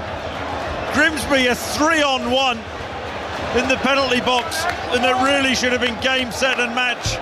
And as Burns, when the ball's pulled back to him, I think he should go back the same side past Onana. He doesn't, tries to whip it and beat Onana, who flings himself to his left. I think a Manchester United defender may have got back and made the block. What a chance to go 3-0 up though for Grimsby. Torrential rain pouring down, conditions that just reek of a good old cup tie, as a cross from the right hand side, headed away by Maguire, knocked back in by Rodgers. Burns is there, right side, can't get past Bruno Fernandes. Although sliding in was Burns. He's done well to prevent that clearance, and Grimsby have got it back through Vernon. Here is Vernon again, right hand side of the area with the cross into the penalty area, and it will be brought away now by Dallo. Strong running up towards the halfway line, and Mbumo now coming forward. Cunha goes in for a 50-50 out towards Ahmad. Ahmad, right corner of the area, crossing low, Sesko striving, but both McJanet and the keeper were there to repel it. The ball is fired in and fired wide and out for a goal kick. We'll go to Everton, Mike Maine. 51 minutes played, Everton 1, Mansfield 0. It's been coming. Alcaraz, 20-yard hit from the right of the D into the right of the goal. Bright start, and it's counted. Everton 1, Mansfield 0. Filthy conditions. You can see the rain bouncing off the roof of the pontoon stand away towards our right. And they're bouncing in that end as well. Look at them, the black and white striped shirt Grimsby fans. Absolutely loving it. It's biblical rain, isn't it? I mean, it's absolutely hammering it down. Goal kick taken by Christy Pinn. Flash of lightning as well. Headed forward then by Hughes. Let's get another update. Bruges Rangers, Kenny Crawford. 50 minutes gone. Club Bruges 6, 10-man Rangers 0 on the night. 9-1 to the Belgians on aggregate. It's Christos Solis with a neat finish into the bottom right-hand corner, and there is so much of this game left to go. Club Bruges 6, Rangers 0. Oh dear. Sports Extra 3, should anyone want to listen to that still. And commentary on Sports Extra 2 of the US Open Tennis. Katie Smith. The British number 2 leads by 2-0 against the Argentine Comensania, but the world number 54 does have a break in this third set. So Cameron Norrie with a bit of work to do to reach this third round. They often talk about the leaky roof at Old Trafford, part of the guttering here in this main stand, which is understandable, bearing in mind it dates back all the way to 1901, has got a leak, so that's cascading down just to the left of the Manchester United dugout here in the main stand, where Grimsby Town, their fans are literally singing in the rain. They are leading by 2-0. Manchester United, they've got to show so much urgency. They've got to match the desired levels of Grimsby Town, because they were second best in the first half. As the ball now with Bruno Fernandes. Bruno Fernandes is forward of the centre circle. Mainu on the stretch gets there, nicks it out towards that far side. Ian. It's all so slow, and that allows Grimsby to get back, get into the shape, bodies behind the ball. And Bumo, right-hand side. Grimsby doubled up on him on that right. Ball played back, chipped forward by Bruno Fernandes. This now is an opportunity for Cunha, doesn't reach him. And actually, such is the ferocity of the rain, the ball is actually not running freely, because I think that was an opportunity there. Now the ball is played forward. This is Gardner. Gardner enters the area. He's got to go it alone. There's nobody up with him. The angle is very, very tight. He holds the ball up. And incredibly, the 19-year-old has just won a corner kick against all odds. Yeah, he does well, makes a run in the right-hand channel. 1v1 with Harry Maguire. Harry Maguire does well, actually. Holds him up, muscles him a little bit, but he doesn't stop, does he, Gardner? Persists and wins the corner. Absolutely pelting it down. Not that the Grimsby Town supporters care a jot, and neither does David Artell, getting soaked to the skin in front of us watching on. His side lead by 2-0. Corner kick comes in from the right-hand side. It's an in-swinger. It was awkward. Manchester United's defence deal with it. Ahmad now brings the ball away, gets it out from underneath him and runs forward over the halfway line. Sesko and Mbumo are going up with him, but again the black and white shirts are back there. They have worked so hard off the ball as well, have Grimsby Town, and once again, with the exception of everybody bar Gardner, they are all back behind the ball. This could be one of the great nights for Grimsby Town. They knocked out Liverpool when they were the holders at Anfield in 2001. As I mentioned earlier in the first half, I was here 20 years ago when they beat Tottenham by 1-0. But they're leading Manchester United by 2-0. The ball getting stuck a little bit as the players going for the challenge. There is surface water to be seen as the ball is hit long and forward by Burns, but Gardner had checked his run, and it goes straight to Andre Onana. Still 2-0 to the League Two team. That's Grimsby's threat, isn't it, as Manchester United have been more threatening in this second half. Blimey, they had to show more urgency, but Gardner has that pace. He's got the beating of Harry Maguire, ball in behind. Here is Cunha coming forward. Look at them sliding. It's turning into a knockout. Free kick. Let's go to Aaron Paul at Oxford. 4 for Brighton. Stefano Zimas has a debut goal on for only a few minutes. Played through, slotted the ball coolly past Matty Ingram. Oxford 0, Brighton 4. And it would be an almighty knockout as well for Manchester United if they are to exit this competition. Oh, absolutely. They've just got to... Well, they've got to get the next goal first and foremost, and then build momentum, and also, Ian, hope that Grimsby, that their intensity levels drop, because they've been absolutely phenomenal for 55 minutes. But the conditions now, because of that surface water, will certainly be, well, I was going to say a leveller. That's hard to say that when Grimsby were the better side in the first half. Anyway, free kick for Manchester United and Mbumo to take it. Right arm goes aloft. It's 30 yards out from goal. Sweeps this one in. Header just over the top. It was a diving header. It was young Aidan Heaven who tried to get on the end of it. Off target, goal kick. 2-0 still to Grimsby. Yeah, it was a ball floated in lazily from Brian Mbumo, and not great pace on the ball. And I tell you though, Heaven's just got to direct that on target. He doesn't. Over the bar. Big chance for Manchester United. Grimsby Town are looking to go 7 unbeaten in all competitions at the start of a season since the 81-82 campaign under George Kerr when they were a second division side. They're attacking now with Harvey Rogers, right hand side, the right back waits, plays it out towards Burns, sweeps over a cross, left footed, it hangs in the air, the downward header, it reared up from Burnham and bounced into the hands of Onana, who looks for the early release. They've got just over half an hour, Manchester United. They're 2-0 down. Remember, no extra time. Should they find the 2 goals, would go straight to a penalty shootout. Mind you, finding one's hard enough for them. Oh, absolutely. I tell you, that Burnham header had some venom, didn't it? Floated ball to the far post, mismatch. Burnham and Diallo, and it fizzed off the surface, didn't it? The header, the water spraying up and straight at Onana. Manchester United with Mainu, had his shirt pulled. Tony Harrington, though, I think he's going to let that one ride. There'll be no action taken against the left-back, Jayden Sweeney, who's not averse to coming in field into that inverted role. Manchester United with Fernandes, forward ball. Won't go through towards Cunha. Sesko will give chase. And splashing his way through the puddles, it's seen all the way back to Christy Pym. Very experienced 30-year-old goalkeeper.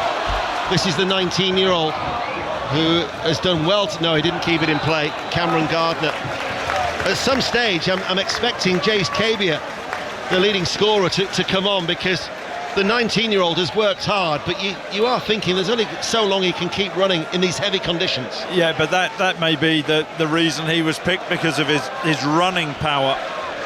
Really caused that Manchester United back three a lot of problems. I, like you, I've not seen a lot of Grimsby in a while, but Cabia's goal record, you think, he would start, but but Gardner, to his credit, has really been more than nuisance value in that Manchester United back line. Bruno Fernandes sweeps the ball forward, controlled by Ahmed, now coming forward on that right hand side. On the overlapped is De Ligt, it's his low ball in, and it's cut out by McEachran. George McEachran, picked up on a free last year from Swindon Town. Ahmad keeps the ball in play. Bruno Fernandes with the cross, and then another header out by McEachran, just dropping in front of that back four. Mainu plays it back to Fernandes once more, comes forward this time, 30 yards out, plays it out towards Ahmad. De Ligt has to try and control the ball in the puddles. There was a slip there from the United player. Cunha hits it first time and low, blocked. And that was a foul by Maguire. Went to play the ball, caught Cameron Gardner. Free kick to Grimsby, midway through the Grimsby half. Tony Harrington without any hesitation. Oxford United, Brighton and Hove Albion, Aaron Paul. Let me tell you, Brighton have a finisher on their hands. Stefano Zimas has bagged his second really gorgeous finish in from around the penalty spot. Oxford 0, Brighton 5. In, I'm going to have no problems getting out the car park tonight. Well, if only could get into the car park here at Grimsby. Fulham leading Bristol City still by 2-0. Everton lead Mansfield by 1-0. They won't be wanting to leave the ground, I can tell you, the Grimsby supporters, let alone the car park. It's a rarity for you not to get a preference with the parking in. Well, actually, even the Grimsby Town players couldn't park in their normal car park, I'm told today, because they had to have enough room to allow the Manchester United players in, so they had to park in a certain location, and the Grimsby players arrived here on a bus to bring them to the ground. Wonder how that went down in the dressing room. A team bus, I take it, not just a sort of local bus.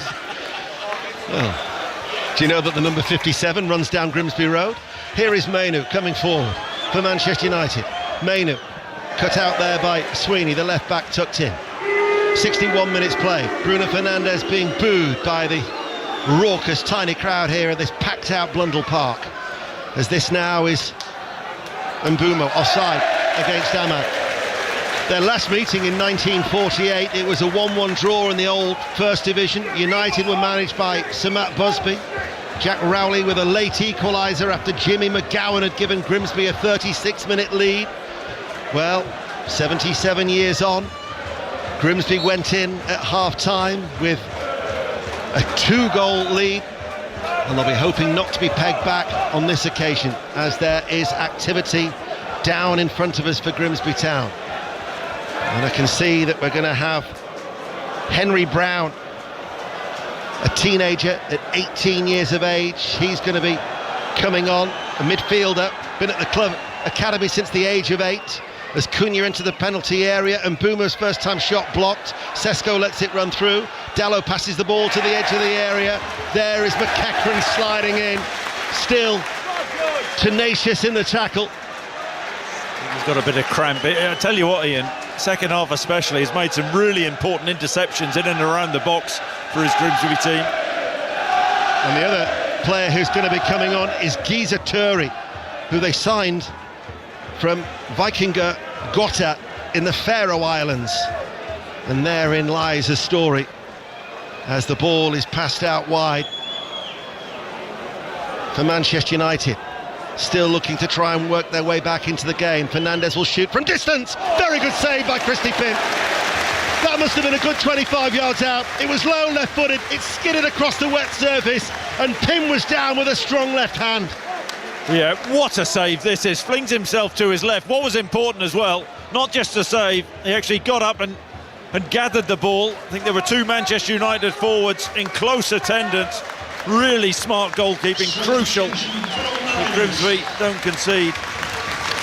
So the players who are going to be going off, as Mason Mount is going to be coming on, Henry Brown is going to replace Charles Fernand, who got the first goal for Grimsby Town. Back in his second spell of the club, he's getting a standing ovation. And Kieran Green, the vice-captain, hard-working midfielder, spent a large part of his career in non-league, comes off, and Giza Turi comes on, named after his father, who was a goalkeeper for the Hungarian side Zalaegerszeg, and his dad actually once played against Manchester United in a Champions League tie in 2001 as a substitute for Sasa Ilic for the last 15 minutes, and he's now the goalkeeping coach for the Faroe Islands. He might well have a better outcome than that of his dad. As Mason Mount has come on, and the player who's gone off is Aidan Heaven. So the young defender has been sacrificed. Mason Mount comes on, but time is running out for Manchester United. So at the minute, is it that Dallo has gone into the back three with De Ligt and Maguire, and Mason Mount's playing as a left wing back? Yeah, I couldn't tell you how many career games Mason Mount has had as a left wing back, but I would hazard a guess not many, Ian. I would tend to agree with you, Christopher. 2-0 to Grimsby, 65 minutes played. Ball played forward, and that's going to just go all the way through to Christy Pym. The rain has relented. I did say to David Artell, I said, how do you sign a player from the Faroes? And that was that story that Jason, the co-owner, was telling us about with Steve ahead of the game. That through the data that they used, the same data that Brighton used, they were able to pick him up. They were looking at 2 players initially, and they had that little road trip via Copenhagen, ended up in a Michelin restaurant, and had sea urchin for something to eat. As Ahmad comes forward, still the puddles remain. Out it goes to that right-hand side. Maynard with a cross. Sesko is there, but he turned his back on where the ball was coming from the right-hand side. And Grimsby's defence were able to clear the ball away. We're approaching the midway point of the second half very, very soon. And it is still 2-0 to the League Two side. To a man, Grimsby have defended superbly. It's one hell of a ball in from the right-hand side. I think it was Sweeney and Warren together, really attacking it well and not giving Sesko any space in that 6-yard box. De Ligt tries to send over the cross, blocked. Manchester United throw in that gap between the family stand and the Osman stand away towards our left. That's where the silent away supporters are housed in 2/3 of that stand. 1,200 of them haven't had a great deal to cheer. Cunha, Fernandez goes short and square, and Mbuma out towards Ahmad. Ahmad sends in the cross. Mason Mount tries to get on the end of it. There was Harvey Rodgers, heads it behind for a corner kick to Manchester United, who still require 2 goals, and we've got about 23 minutes remaining. Yeah, good defending at the far post from the Grimsby right back. You feel they're just starting to push Grimsby back, though. Manchester United started to dominate. A tense last 20-odd minutes remaining for Grimsby Town supporters listening to 5 Live and the BBC Sounds app as their side lead by 2-0, both goals coming in the first half. Mbeumo looks for Mason Mount, downward header into the 6-yard box, cleared away by McJanet. Should be kept in play by Dara Burns on this near side. Making the run ahead of him is Brown. Cunha went to ground far too easily. Brown, was he fouled by Cunha? Tony Harrington, the referee, says not. Manchester United now are showing urgency that was certainly lacking in the first half. De Ligt goes forward after leaving the ball for Mbeumo, coming in off that right touchline and running forward. Ball now back towards De Ligt, who fires it over from inside the penalty area, right-footed. Goal kick, still 2-0 Grimsby. Maybe doing De Ligt a disservice here. Good run forward, and Mbeumo on that right-hand side. Little jink and lovely pass with the outside of his left foot into the path of De Ligt. De Ligt going for goal himself. Angle against him, high and wide. Since the start of the 2015-2016 season, only 7 League Two clubs have knocked out Premier League opposition in the League Cup at 58 attempts. Wimbledon did it last year against Ipswich on penalties. This would be huge, and the ramifications could be huge too. Well, and the question I'd like to ask you, and I don't know whether you know the answer, where would this rank in terms of embarrassing defeats for Manchester United over the club's history? I think it would be possibly one of the most embarrassing, bearing in mind that the York City one, who were a third-tier team 30 years ago, was over 2 legs. MK Dons, when they lost 4-0, they were a third-tier side. They have never lost to a team from the 4th tier in the 11 previous instances in this competition. And also, you talk about that gulf between the two and the finances that we highlighted with that Sesko stat in the first half. Absolutely massive. Grimsby Town lead 2-0, offside against Gardner. Maguire had just stepped up in the nick of time. But still, they're not sitting back, are they, Grimsby? No, and Gardner's actually been a really good focal point for them. Just made his run a little bit early, and that was the right back, Harvey Rogers, bombing forward on that right-hand side. They're still really being positive in the way that they've approached this game. 8,647 is the official attendance, 1,169 from Manchester. As the ball is played forward, and Mbeumo keeps it alive with a header at the far post. The overhead kick from Sesko doesn't quite come off, and it's volleyed away. Goal at Oxford, Aaron Paul. So Brighton this time, Thomas Watson curling in left side of the area, right-footed, gorgeous goal, his first since arriving from Sunderland. Oxford 0, Brighton 6. So maths wasn't my strong point, but if you deduct 1,169 from 8,647, whatever you get for that amount, you'd be able to say I was there for the first meeting between these two sides, the 39th meeting, but the first since 1948, when polo mints were introduced and the NHS was launched.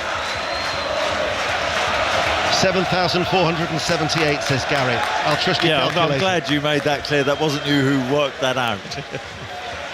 Listen, if I had tried, I would have been certainly out by at least 1, maybe even more than 1. Burns on the halfway line, forward ball, Brown, ball inside, might fall here to Gardner. Gardner steadies himself. Oh, what a goal by Gardner, but the flag is up and it will not count, and the celebrations are cut short. There is no VAR to review it. Oh my word, they were really ready to celebrate then, but the flag went up straight away. Didn't he take it well, Gardner? Oh, right-hand side of the box. The flag did go up early, but on his left foot, just fed it into the far corner. Still, that would have buried Manchester United. A goal at that stage with 18 minutes remaining. Incidentally, it's the second goal that they've had ruled out as well, Grimsby, who lead 2-0. Yeah, I think he took up, he was just in an offside position and the ball was slipped through. It came off a Manchester United player though, didn't it? And then picked the ball up and curled it into that far post.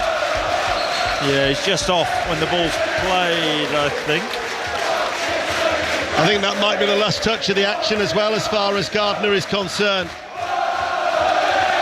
Because there are two players coming on. Jace Cavia, who's the striker, signed from Truro from the North League, the National League South champions, did ever so well for Truro last season. Cameron Gardner's going to get a great ovation. Jace Cavia, 25 years of age, will come on. Everybody rises to their feet to acknowledge the efforts of the 19-year-old. And then Clark Adore, who was only signed yesterday from Bradford City, out of favour at Valley Parade, he's going to come on for his debut, and he will be replacing George McEachran in the midfield. 17 minutes remaining.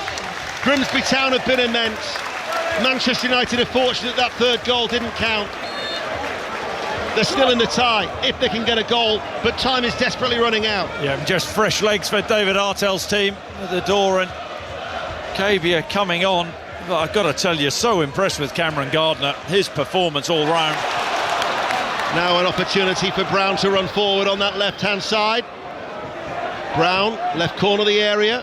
Brown's effort was blocked by Ahmad and rebounds in front of that two-tiered stand on the far side, and it will go out for a Grimsby throw.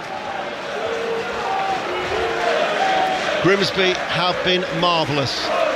Manchester United atrocious in the first half. They have improved in the second. They should have had to, didn't they?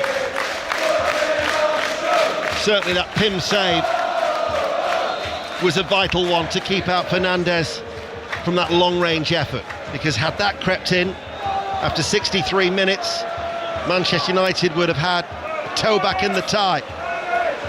16 minutes remain though here at Blundell Park. 5 Live. 5 Live Sport also available on the BBC Sounds app. Ball goes back towards Onana, closed down, gets it away in his luminous goalkeeping outfit. Mount can't get there, neither does Harvey Rogers, the right back. Ruben Amorim still desperate to get some instructions across. And Grimsby are in no real hurry to take the throw on this near side, but they're going to have to go back a little bit further. Rogers was creeping down the touchline on this near side, the right. I mean, a penny for Ruben Amorim's thoughts. What at this moment in time is he thinking? Here is Mainu. Mainu not fancied by Ruben Amorim, it would seem, but gets the ball towards Mbumo. Mbumo now runs forward, and Mbumo shoots, and Mbumo gets Manchester United back in the tie. He's reduced the arrears, low left-footed, finds the bottom left-hand corner. What a finish we have now. 15 minutes remaining. Grimsby Town 2, Manchester United 1, and Mbumo has scored his first goal for the club. In the Grimsby back line, they just back off, and Mbumo inside. How many times have we seen this on his favoured left foot? 18 yards out, just picks that bottom right-hand corner. Feasible, passes it, bends it in. It's a wonderful finish. And Grimsby have got some hanging on to do now. Yes, they have. It is going to be a dramatic 15 minutes that remain now here, because to Grimsby, do they stick, do they twist? All of a sudden a penny for the thoughts of David Artell. And you just sense now, for the first time this stadium, a little bit of silence, yes. Isn't it? Nervousness is naturally creeping in. Onana plays the ball out short, and this now is with Dallo. And Mbumo on that right touchline passes the ball all the way back to Harry Maguire. 14 minutes remain. Stirring finish here in Cleethorpes on the banks of the River Humber. See, I'm always a great believer in games like this, Ian. Don't make too many changes. Play your strongest team, get in front and see the game out. Then you can bring players off the bench. And Mbumo, really good player, fantastic finish from him. Manchester United, a bit of hope now. Is that what you did when you were your Lincoln side here in the 2-2 draw? We didn't have any good players. Here is Fernandez. Brown holds off the challenge, can't get there. Dallo will pick up the loose ball as the teenager lost the ball. Now Ahmad can come forward, just slips it into Fernandez on the right, back towards Ahmad, who's continued his run, right side of the penalty area. Ahmad's cross is very, very deep. Mason Mount's going to struggle to retrieve that. One bounce and it goes out for a throw. In fact, out for a goal kick down by the corner flag away in the left-hand corner. 13 minutes remaining. This is going to be an agonising 13 minutes. It is, yeah. Time is going very slowly now, isn't it, for the Grimsby fans and players alike. Harvey Rogers, the Grimsby right back, has gone down. He's had a good game at right back. Big, tall and strong, and got himself forward, picked his moments. Rogers is getting treatment, being tended to by 2 physios. Opportunity to remind you that we've got 6 Premier League commentaries this weekend, plus the Old Firm. Saturday's 5 Live Sport from midday. Manchester United Burnley at 3. Leeds United Newcastle at 5:30. And also at 3 on Saturday afternoon, Spurs against Bournemouth will be on Sports Extra. Sunday, the programme starts at the slightly earlier time of 10 to 12. Rangers Celtic live from midday. Brighton Manchester City at 2. Nottingham Forest West Ham incidentally on Sports Extra. Then Liverpool Arsenal at 4:30. 12 minutes remaining, still the treatment. And at this opportunity, both managers taking an advantage to speak to their players with impromptu team talk at the side of the pitch. Yeah, and you just wonder who this will suit better. Manchester United getting that goal from Mbeumo not so long ago. Will they be able to carry on that momentum? Here's another sub for Grimsby. Rogers has gone off, unfortunately for him and Grimsby. Rhys Staunton coming on for Harvey Rogers. Signed from Spennymoor in the summer after an impressive time in the North East. 2-year deal. Made his first start against Accrington at the weekend. At left back did Rhys Staunton. Yep. Sweeney's come over from left back to right back for David Artell's team, and Staunton into his favoured position. Full time at Oxford United, Aaron Paul. Oxford 0, Brighton 6. Bossagli, Gruder, Gomez, Watson and Zimas all on the score sheet for Fabian Hurtzler's side, who made it look routine. Oxford 0, Brighton and Hove Albion 6. Just over 10 minutes remaining of normal time. Grimsby Town 2, Manchester United 1. Manchester United through Mbeumo getting a goal back. Grimsby. Drop off as Mainu drives forward from the midfield. Drifting out towards the right-hand side where Ahmad lies in wait. We can still see the surface water, although the rain has now stopped. Ahmad rolls it back, doesn't run too truly towards Dallow. Goes infield now towards Maguire. Gives it back to Dallow.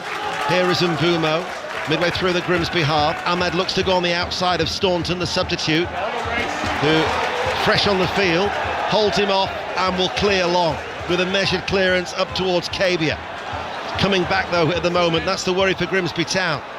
Manchester United with their reinforcements, but Grimsby get a free kick in the central part of their half, and Xerxes is going to be coming on for what will be a final throw of the dice for Ruben Amorim. Yeah, this is it for Ruben Amorim. What we're into the last 10 minutes.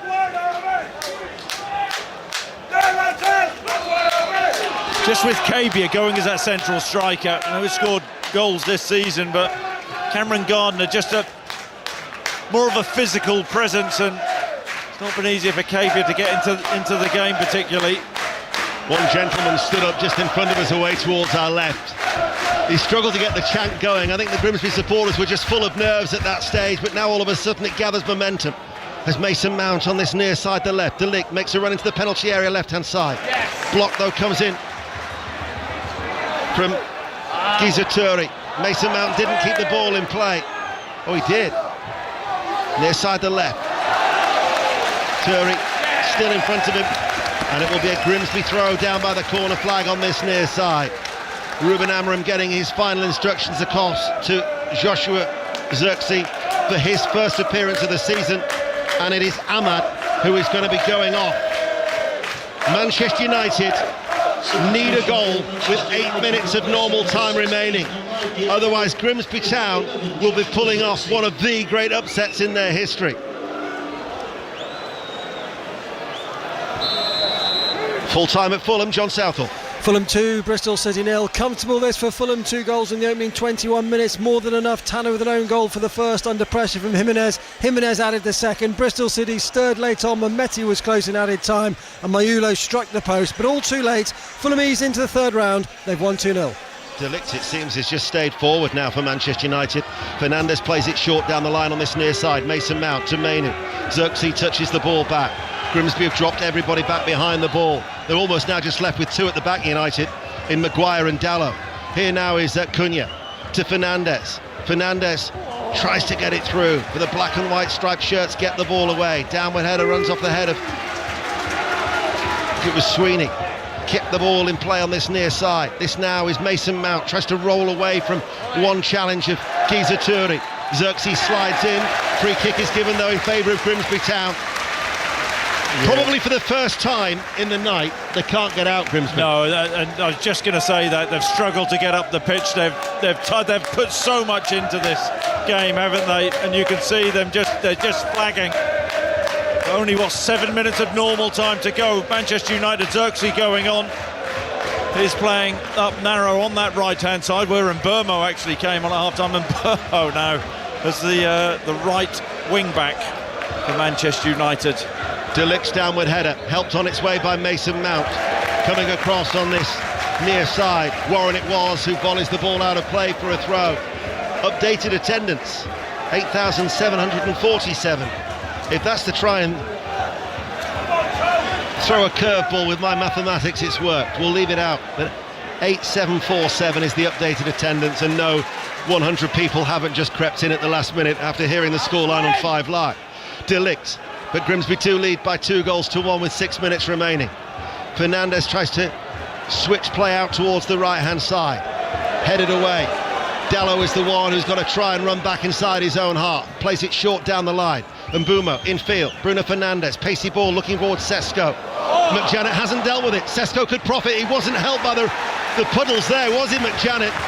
And in the end, he actually recovered very, very well to see it back towards his goalkeeper. Yep, you're right. It just looked for a second as if Sesko was going to get in an error. He hasn't made many, McJanet, this evening.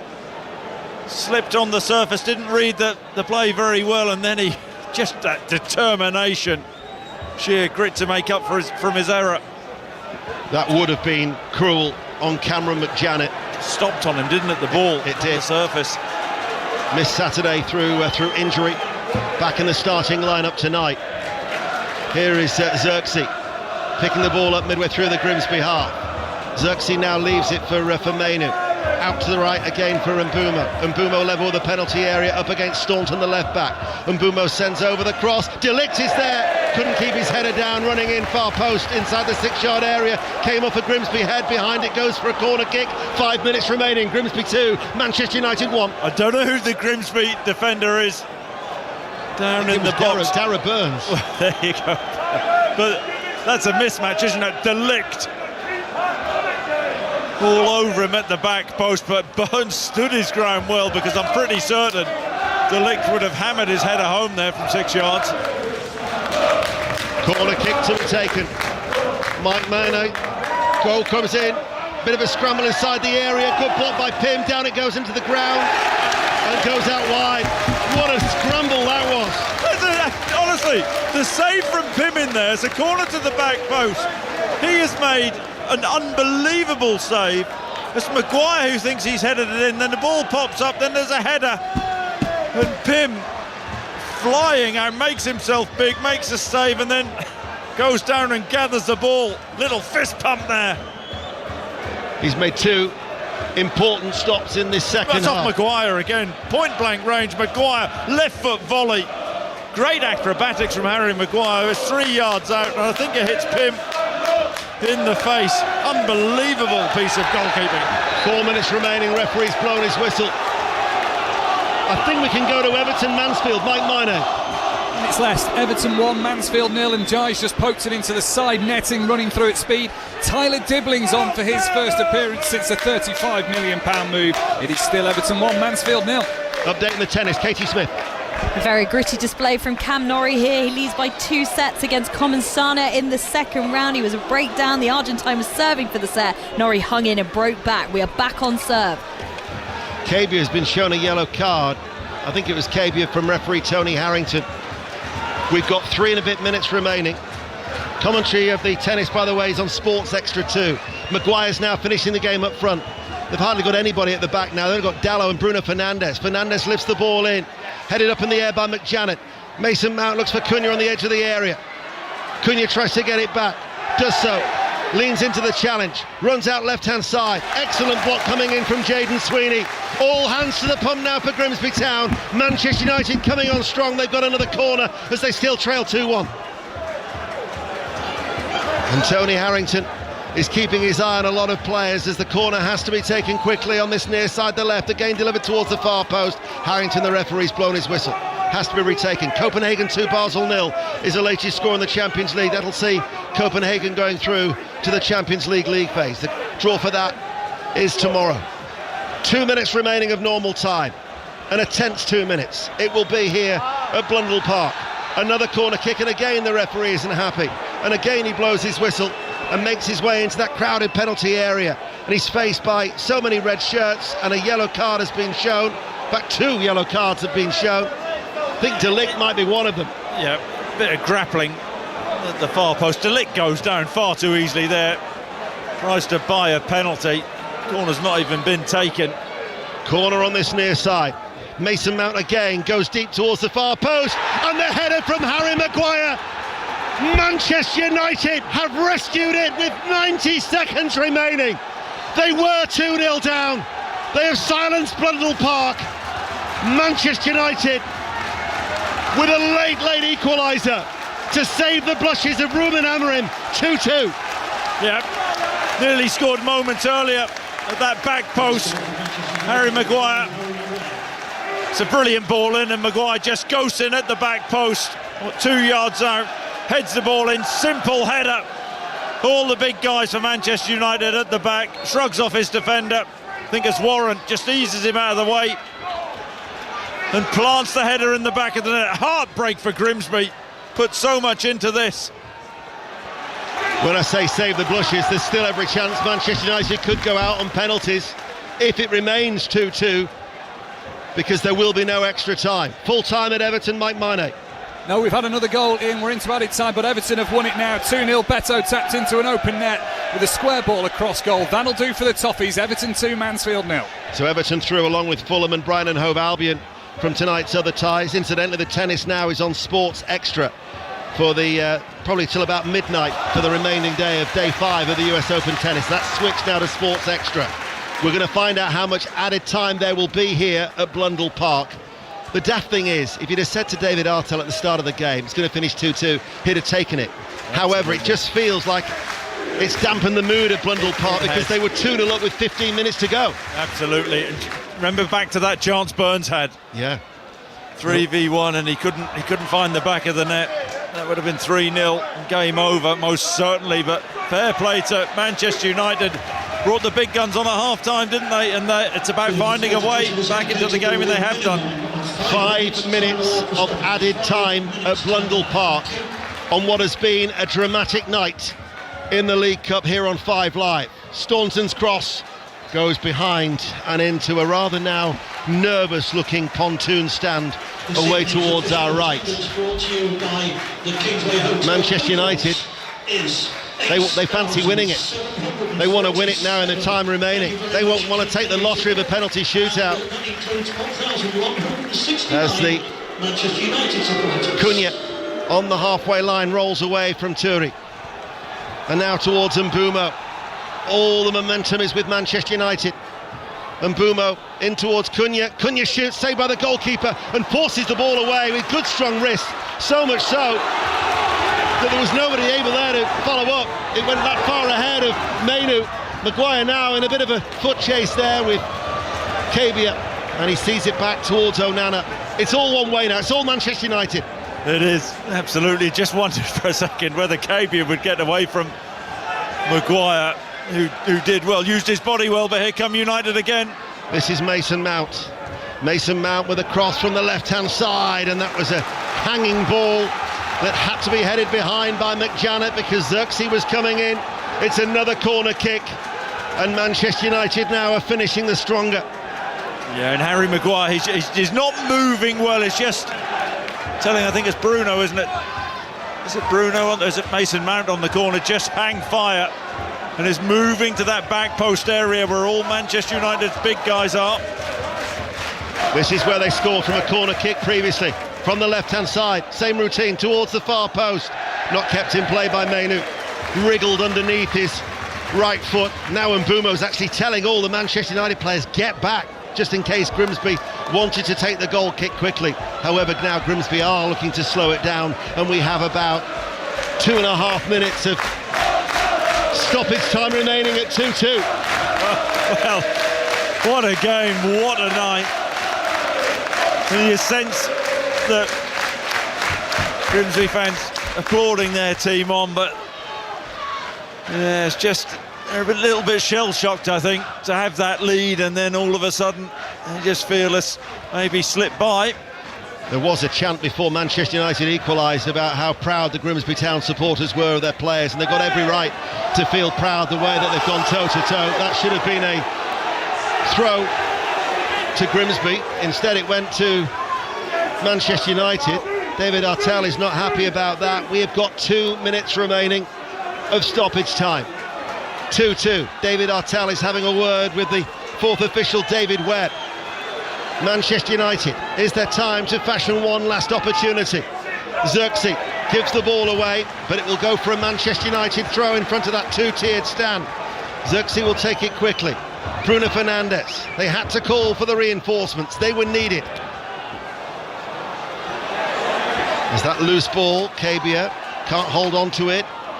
And running forward as well, is there a foul in the midfield? De Ligt thought so, referee just lets the game flow. This is Burns going in for a challenge with Cunha. Cunha gets away from that challenge. Mount is on the overlap. Mount now on the left-hand side, takes a deflection, and that deflection takes it over the head of Sesko. Cunha inside the penalty area. In he goes towards the far post, and played out towards Mbeumo. Mbeumo on the right-hand side. Mbeumo. Fernandes, edge of the area, looking to turn, left-footed, shoots low, comes out to De Ligt. De Ligt hits it down into the ground and blocks. De Ligt now plays the ball back. By my watch, we have 45 seconds remaining. Grimsby 2, Manchester United 2. Mbeumo runs forward with pace, enters the penalty area, comes outside the box, clips it into the penalty area. Sesko turns, shot blocked, back towards Sesko again, might fall towards De Ligt, and then it's scrambled, and then over the bar from close range. Sesko. Both of them went for the same ball. I think it's Sesko. I cannot believe he hasn't scored. So Mbeumo, who's been a massive threat on that right-hand side, just feeds the ball into the centre of the goal. Sesko takes a touch, it's blocked, then it bobbles up. Well, it's one of the Manchester United players 2 yards out, De Ligt or Sesko. It's a horrible miss. They should have won the game there. I think they got in each other's way, didn't they? De Ligt, I think, certainly impeded, it seems, Sesko. That would have won it in the dying seconds. But from about 4 yards out, they blazed the ball over the top of the crossbar. Do not go anywhere on BBC Radio 5 Live, because by my watch the 5 minutes of added on time are up, and there is the final whistle from Tony Harrington, and we now have a penalty shootout. It's finished 2-2. What a match. Fair play to Grimsby. First half absolutely brilliant, but the longer the game went on, Manchester United made the big substitutions at half-time, and Mbeumo came on. Bruno Fernandes came on, and they just faded out, didn't they? Fizzled out. They put so much into the game, Grimsby. And Mbeumo got that goal back, and then Manchester United really pushed Grimsby back, didn't let them out. And Harry Maguire at the death with a header to get them level all the way to penalties. But Grimsby, they've done themselves proud already, but can they still maybe find a way to win on penalties? Grimsby were 2 up, Manchester United pegged them back with 2 late goals. Steve, time to draw out the penalty grid chart. I'll leave it with you for a bit. All right, let's bring Dion Dublin straight back into the conversation. I mean, how do you begin to sum that up, Dion? Yeah, you know what it is? The subs come on and they change the tempo of the game. For 20 minutes, Man United play 1 and 2 touch, Steve, and Grimsby, with all the energy that they've used in the first half and that second half as well, just start to wilt a little bit through the pace of the game. Bruno comes on and makes sure that everybody plays forward, and Bomu comes on and he's being very direct. And Grimsby started to find it difficult with the movement and the quality of United. But listen, regardless of what happens, they'll hold their head up high. However, they'll feel to themselves, Steve, look how far we've come, let's not let it go. Chris, I don't want to be flippant here, but if Christy Pym had been in goal for Manchester United and Onana had been in goal for Grimsby, would this tie be over now? It's a great point. Christy Pym, the save he made from Maguire as a volley 3 yards out, point-blank save, a couple of minutes before Maguire actually scored, was phenomenal. And then you just thought, is that Grimsby's night summed up? He was absolutely superb. Who knows what's going to happen in the penalties? Right, we're keeping it very much with this game, and we've got the penalty shootout to come. Let's just wrap up what else has happened, because we've just had a full-time whistle at Everton. Mike Minor. Everton have won 2-0, both goals in the second half. They're not at the best of toffees, but Charlie Alcaraz from 20 yards and Beto with a tap-in good enough. The League One side of Mansfield were well organised, but without fully ever testing Mark Travers, who's had a comfortable night on his toffees debut. Everton 2, Mansfield 0. Well, we're all wondering what next for Ruben Amorim, depending on this penalty shootout. What next for Russell Martin? Kenny Crawford. Full-time Club Brugge 6, 10-man Rangers 0, 9-1 to the Belgians in aggregate. A battering in Belgium for Rangers. Total humiliation for the Ibrox side. The Europa League is their consolation prize, but it will take a while to shake off this result. And does head coach Russell Martin recover for this one? A terrible 24 hours for Rangers and Celtic, who meet on Sunday in the league. Club Brugge 6, Rangers 0, 9-1 in aggregate. And in New York, how's Cam Norrie getting on, Katie Smith? He's been forced into a fourth set in his second round match. Steve Norrie forcing a third set tie break. He was behind the whole way against Francisco Comensana, but Comensana winning 7 points in a row in the breaker to take us to a fourth. You can listen on Sports Extra. Dion, in your Cambridge United days, you played against Manchester United and ended up, of course, at Manchester United. I'm not suggesting that's going to happen to one of these Grimsby players, but they have got a spotlight on them. And literally, as I say that, the camera pans to Christy Pym, who has become a hero whatever happens now. Yeah, listen, I think one of the saves from Bruno Fernandes, I think down to his left as well, what a save that was. And then Chris has just mentioned the save from Delict, I think it was, pure bravery. Then he gathers with the bits. He's done great. I thought Gardner done brilliant up top as well.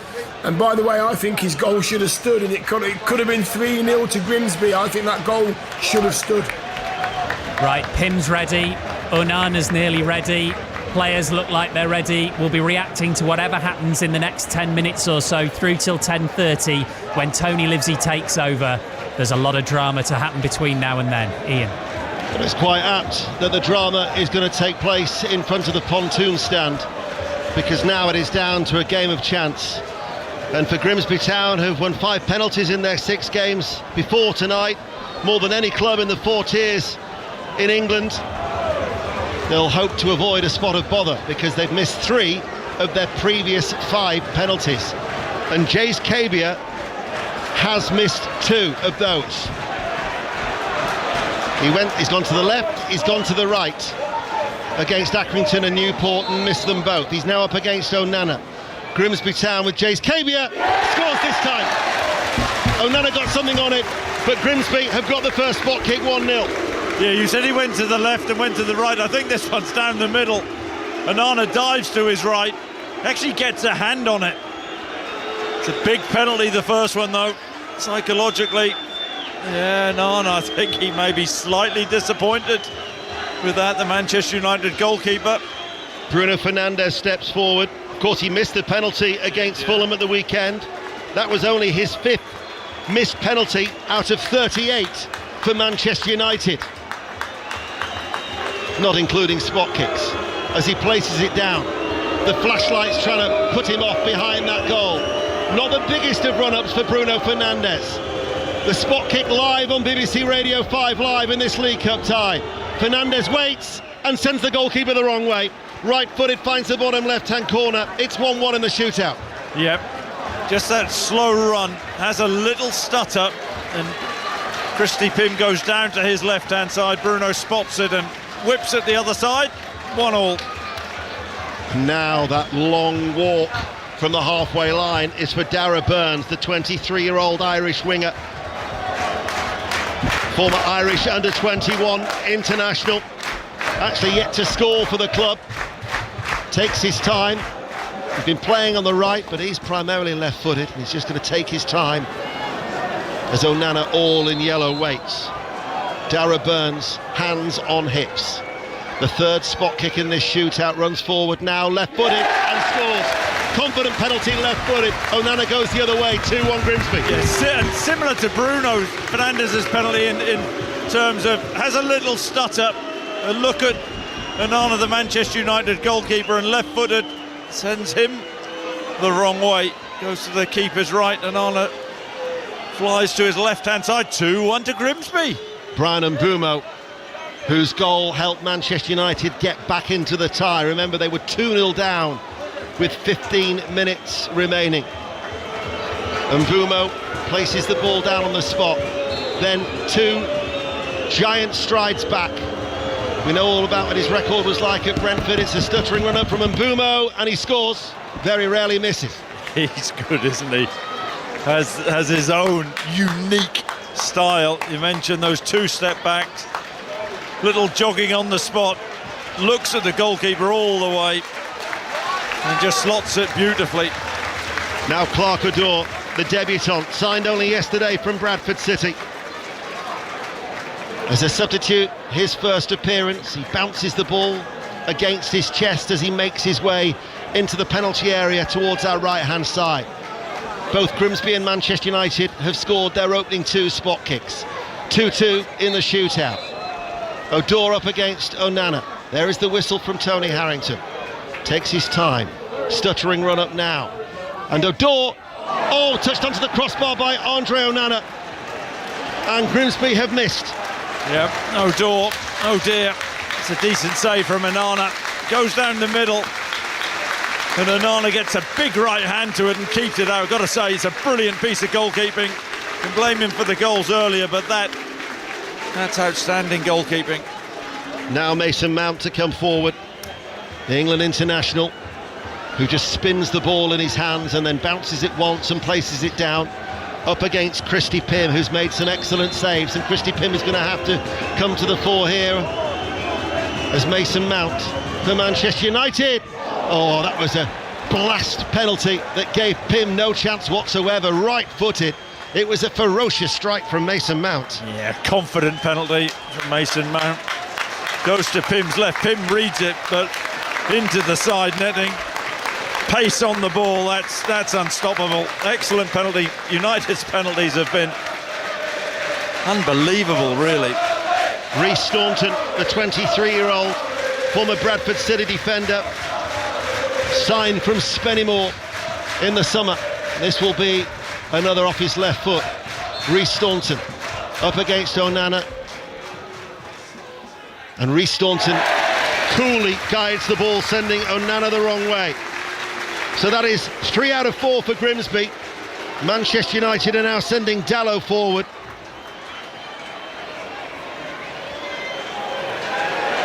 And Dallow picks up the ball and walks forward. Nicely slotted pressure penalty for Staunton, wasn't it? Goes to Onana's right, who goes the wrong way. We have Dallow against Pym. Can Pym be the hero? Dallow, it's a straight runner. Takes his time, then moves to his left. Stuttering run up, sends the keeper the wrong way, right-footed, finds the bottom right-hand corner, and Manchester United lead by 4-3 in the shootout. And basically it means that for young Henry Brown, the 18-year-old, he's got to score here. Born in Louth, joined the club academy at the age of 8. Only signed his first pro deal in May. What pressure on the teenager. If he scores, it keeps Grimsby's hopes alive. If he misses, Manchester United are through. Brown does score. Onana gets the right way, diving to his right, but it crept in the bottom left-hand corner as we look. That is 4 out of 5 for Grimsby. Manchester United now with Cunha to win it. Really big moment for Brown, that. Having the courage and the conviction. Good penalty, and Onana got a hand to it, but the pace beat him. Here we go then. Onana greets Mateus Cunha with an embrace, who places the ball down. This to win it for Manchester United. Short run up, it's a straight run up in front of the pontoon stand. It's Cunha, saved by Pim.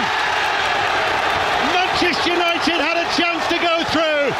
Christy Pim had other ideas. We still have drama, and Grimsby is still fighting. It's brilliant from Pim. Cunha, confident run up, has a look at Pim. Pim doesn't fall for it, doesn't go early, flings himself to his left, big save. Cameron McJanet, the 26-year-old defender, missed Accrington Stanley through injury. He's already scored one goal this season against Crawley on the opening day. Places the ball down, the central defender. We're into sudden death at 4-4. McJanet left-footed, does score. Onana went the right way. He dived to his left, but McJanet found the bottom corner. And now it's Joshua Zirkzee. It's a great penalty. Whips it across Onana into the side netting. Brilliant penalty. Squeaky bum time for Zirkzee. Joshua Zirkzee, a substitute for his first appearance of the season, strides forward in a confident manner. Mariners is the deafening cry inside Blundell Park.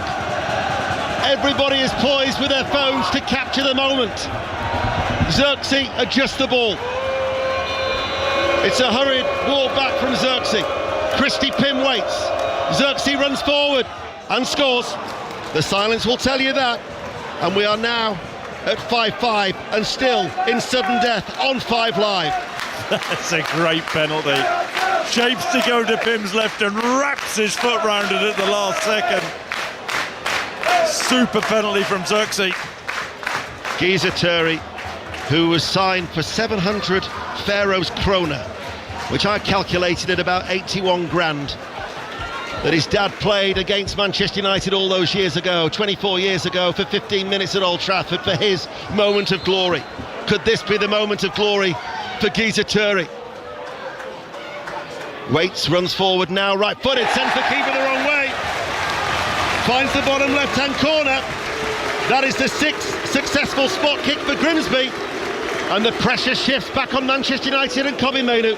Well, he stood tall, did Turi. Confident penalty. Absolutely first-class, holding his nerve. Kobbie Mainoo, who made his debut in this competition, a League Cup quarter-final tie against Charlton. The volume has just been increased once again in Blundell Park by just over 8,500 fans in front of the pontoon stand. Mainoo has to score to keep this spot kick going on in sudden death. Kobbie Mainoo waits. Christy Pim on his goal line is poised. Mainoo scores. Good penalty. High, right-footed. Pim had gone the other way. We're now at 6-6. Emphatic. Absolutely emphatic. Had to respot the ball, Kobbie Mainoo. Referee made him do it, but blimey, didn't faze him. Jayden Sweeney, only his 5th appearance for the club, signed on a free from Leyton Orient in the summer. 2-year deal, comes forward, ball just tucked casually under his right arm as he makes his way forward. At 6-6, penalty shootout live on 5 Live and the BBC Sounds app. The left back, Sweeney, up against Onana. Takes his time, scores, yes! Left-footed, Onana went early, left-footed, went the wrong way. Now it's Harry Maguire who got that dramatic equaliser. Currently it's 7-6 to Grimsby. Harry Maguire, all the pressure on those broad shoulders of his. Superb from Sweeney. I think Harry Maguire may just put his foot through this one, Ian. The old blaster, that's what I'm expecting. Harry Maguire, Chris Sutton predicts, will go for power. Again, it's a straight run up from Harry Maguire, which suggests that this will be one that will be forcefully struck. His shoulders rise and then fall. Pym crouched on his goal line. Harry Maguire does go for power and Pym goes the wrong way, and it is 7-7 in the shootout. Some great penalties. Brilliant from Maguire. Pressure on. Even Curry is the player now coming forward. He used to be at West Ham United's academy. Made his debut in this competition against Morecambe a few years ago and actually lost on penalties. Approaching 100 appearances for the club now, the 22-year-old. Even Curry for Grimsby Town. 7-7 in the shootout. Curry round runs up left-footed. The keeper got a hand on it, but he went through the middle and he couldn't keep it out. And Curry has scored, and now it's Matthijs de Ligt. Do you know what? Fair play to both sets of players, holding the nerve, going down the middle, Curry, and on a big hand to it, but couldn't keep it out. They haven't wilted, these Grimsby Town players. They are matching the Manchester United, their illustrious counterparts, penalty for penalty in this shootout. De Ligt again would suggest he's going to go for power, judging by the run-up. It's currently 8-7. De Ligt comes forward now and scores. Pym hardly moved. Right-footed, it's 8-8. Do you know what? I thought De Ligt was going to go for power down the middle. He didn't. He bluffed Pym, he bluffed me. We're getting to that stage where, I mean, the players who are walking up to take these penalties really don't want to. Well, we're getting to the stage where the keepers might be having a go, because this is the 10th Grimsby player now to come forward. And it is Tyrrell Warren who got the second goal. The former Manchester United youth team player, the defender, places it down. Tyrrell Warren sends the keeper the wrong way. Excellent penalty. That is the 9th out of 10 penalties for Grimsby Town. And it's Benjamin Sesko now who comes forward. Oh, he can't miss. He can't miss. Kenny Sesko. He's well down the order, isn't he? He's well down the order. 10th on the list, the 22-year-old Slovenian international, Benjamin Sesko. He can't miss. The tall frame, all at 6'5". Not a long run up for Sesko. Sesko now right-footed, sends the keeper the wrong way. We keep on going at 9-9. It's a shootout live on 5 Live. I told you he can't miss. We're now at the keepers. And I'm running out of paper. So Christy Pym, signed from Mansfield in the summer, up against Andre Onana. The two keepers to settle it. Pym sent Onana the wrong way. The 10th penalty for Grimsby Town, as he tosses the ball to Andre Onana. And now Andre Onana up against Christy Pym. He's stuttering run up. He sends the keeper the wrong way, and we're going to go again. It is 10-10 in this saga of a penalty shootout. It is mental, isn't it? It's absolutely mad. Round again. This might not finish. We might be in Cleethorpes all night, Ian. It is Jays Cabia once again to come forward. Oh, you feel for the players. All the ones who have scored. Got to go again. You have that feeling of relief, and then here he goes again. Jays Cabia going round again. Full circle here at Blundell Park. Cabia, right-footed, sends the keeper the wrong way. The quality of this penalty shootout is extremely high. Absolutely first class, and now it's all the bluffs, double bluffs. Keeper's thinking, will Bruno Fernandes, Christy Pym will be thinking, would he go the same way? Would he bluff me? Very soon we could be coming around to Clark O'Dore and maybe Cunha, who are the only ones who have missed so far. Bruno Fernandes, currently 11-10. So Bruno Fernandes in this sudden death shootout. Again, a short run up for Bruno Fernandes. in this epic penalty shootout. Bruno Fernandes, right-footed, sends the keeper the wrong way and scores. It is 11-11. Did him with the stutter again. I thought Christy Pym may have learned his lesson. But Bruno, as cool as you like. Dara Burns once more will stride forward. There's a little bit of keepy-uppy with 3 touches with the left boot, the right boot and then the left. He's faced by a jumping up and down Andre Onana, looking like he's doing some morning exercises with his arms going above his head. Makes his way back to this goal line. And Dara Burns now. 11-11 in the shootout. Burns, left-footed, scores. Again, the keeper went the right way. Left-footed, it was above him though. 12-11 to Grimsby Town. This is 5 Live. That's a courageous penalty, brilliant penalty, great composure. Brian Mbeumo, he doesn't miss, does he?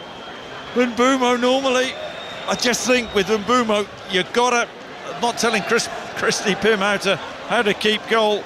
Stand up as long as you can with Mbeumo. He waits, just trying to keep him up. Brian Mbeumo places the ball down. The Grimsby supporters making the racket.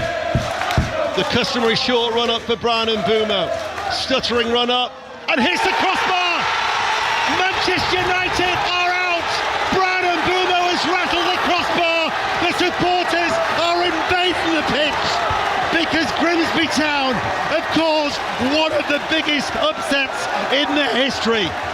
Manchester United have faced one of the most embarrassing exits in their history. Humiliation on the banks of the Humber and celebration for Grimsby Town because they have beaten Manchester United 12-11 in an epic shootout. I mean, it's wild. The Grimsby fans invading the pitch. I mean, they've never seen anything like this. Getting over the line, you've got to say in many respects they deserve it for the way they played in 90 minutes. But what an embarrassment for Manchester United. Didn't put out his strongest team. Where does Ruben Amorim go from here? The penalty shootout was as mad as the game in many respects, but Grimsby, I mean, that is a giant killing. Got to say there is a large, well, there's a small quarter of Grimsby supporters who seem more intent in going to talk the Manchester United fans on that left-hand side, and objects are being thrown between the two. But the majority of the Grimsby supporters have just swarmed on the pitch here because they knocked out Liverpool in 2001. This is a mighty, mighty scalp. And for the first time in Manchester United's illustrious history, they have lost a League Cup tie against fourth-tier opposition. And I've got to say, David Artell and his players must be so proud of what they've accomplished here tonight. Yeah, one hell of a start to the season. Took the confidence into tonight's game, took the game to Manchester United, pushed them back ahead of half-time. Then they faded a bit, but blimey, they put Manchester United in their place this evening. What a night for Grimsby Town and their support. What a night for David Artell, the whole club.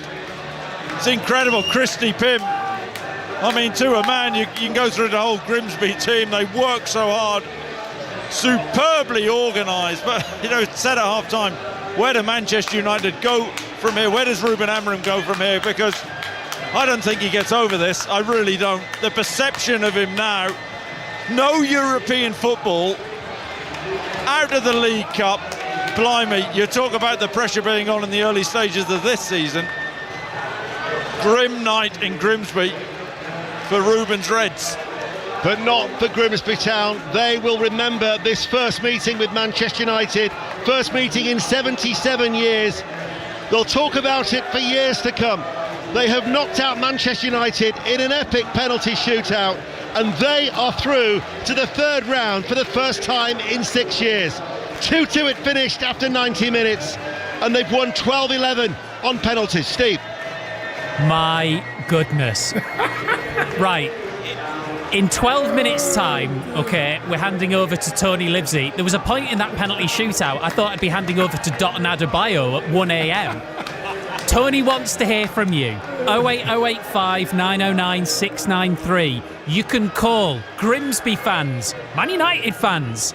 08085 909 693. Tony lives he's with you at 10:30. He wants to hear from you. Too happy to talk? Too angry to talk? You can text on 85058. Chris Sutton, what just happened?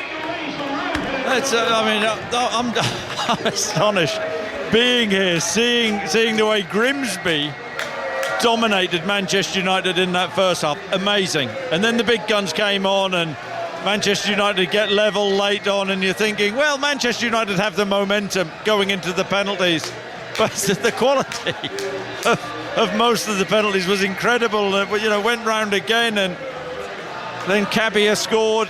I can't remember who scored the next one for Grimsby, in truth, but Brian Mbeumo, I mean, blimey, you'd put your house on him scoring a penalty. He's so composed, and unfortunately for him, didn't go under the bar. But do you know what? What a night for Grimsby as a football club. They're a club moving in the right direction. They really are. But this is one of those evenings. The fans here tonight, they will remember this forever, for absolutely ever. Astonishing result. Will go down in the club's history as one of the greatest ever wins. For Manchester United, one of the most humiliating ever losses. Dion, Dublin, I think it goes down in football history. The League Cup started in 1960. That is one of its most famous results. Yeah, I couldn't disagree. I mean, the commentary from Chris and Deno there on the penalties was just it was amazing. And, listening to Chris chuckle away every time somebody scores. I honestly didn't think anybody was going to miss, especially Mbeumo. I'm really pleased for Christy Pym because I think he showed bravery, leadership. In goal, he was outstanding. In the game, he was outstanding. And I think overall, if there's a percentage on this game, and I'm talking about the game itself, I think, Grimsby nicked it 60-40, even more than that. And with all the hard work they put in the first half, Steve, you've got to get some kind of reward. And I think they deserve to get past this immovable object you would expect it to have been. And Man United were poor in the first half, poor for 10 minutes in the second half. They had their time, Man United, through the big hitters. They played some good stuff, 1 and 2 touch football. They got their goals. But Grimsby, the way they were organised, fully deserved this. What I can't get my head around, Dion, is the composure of the Grimsby players in the shootout. Because every so often, once in a blue moon, you get a situation like this where a team like Manchester United finds themselves away from home in a cup competition going to penalties. And what normally happens is the players from the big club are just able to handle that situation better. Some of those Grimsby players took 2 penalties. The goalkeeper scored his brilliantly. I'm not sure. They just looked as though, we talked about the stats and the percentages before the game and how they signed their players. I don't think a Grimsby player missed the target all night tonight. I think they were their shots were well inside the crossbar and the post. Percentages, make sure you put good power and good direction on your penalty. Christy Pym's penalty was brilliant. And I just believe that sometimes when you put all that hard work in and preparation and organisation, you kind of get what you deserve. Man United again leaning on Bruno. Harry Maguire, gets a lot of abuse. No Man United player can come out with any credit in the first half, but they got their goals, those 2 senior pros, and helped their club out again, but he just couldn't get over the line. I'm not sure if I've seen a penalty shootout go round like that, Steve, before. I'm not sure I've seen a player take 2 penalties before. That's bizarre. Chris, on another night, we could do half an hour on Grimsby and half an hour on Manchester United. We've got 7 minutes. So I'll ask you one more on Grimsby and then we'll spin it to what this means for Ruben Amorim. But the players, the Grimsby manager, David Artell, said before this game, why should we be any different against Manchester United? We will be ourselves. We will be Grimsby Town. He has been rewarded for that. Yeah, and true to his word. And do you know what, though? Credit to him, credit to the players. It's one thing saying it, and then it's another thing for the players to go out against Premier League opposition, big stars, and actually have the courage to play their game and take them on and push them back and show that belief that, there wasn't any inferiority complex from Grimsby. Far from it. It was the other way round in the first half, and they thoroughly deserved it. The first half performance was phenomenal from them, and you could argue they could have been further ahead, and that forced Ruben Amorim into making the changes, and then they just fizzled out. Their intensity fizzled out towards the end of the game for Grimsby, but with everything they'd put into it, that was to be expected in many respects. But then they still had the guts to actually stand up and be counted and take the penalties as well as they did, and go through. Incredible night. Sooty, do you think that Grimsby should have been 3 up?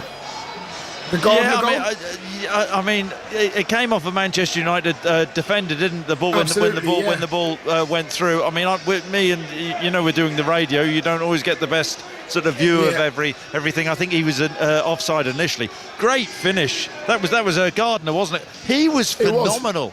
He was brilliant. I don't think he's played 20 first team games, but not just his running power.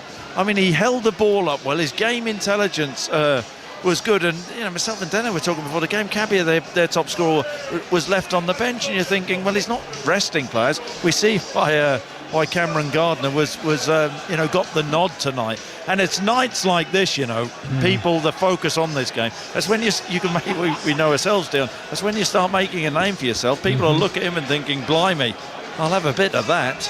Sooty, the old-fashioned centre forwards alive, son, don't you worry about that. all this false nine, all this, Don't play with a centre forward. What a load of rubbish. The old-fashioned centre forward up front for Manchester United missed from about 2 yards out to win the game in the last minute. Let me take you back, Chris, to what you were saying at half-time. The question mark over Ruben Amorim. Can he come back from this if they go out? Discuss. I think it's going to be very difficult. I mean, last season, what you said, the worst ever Manchester United team.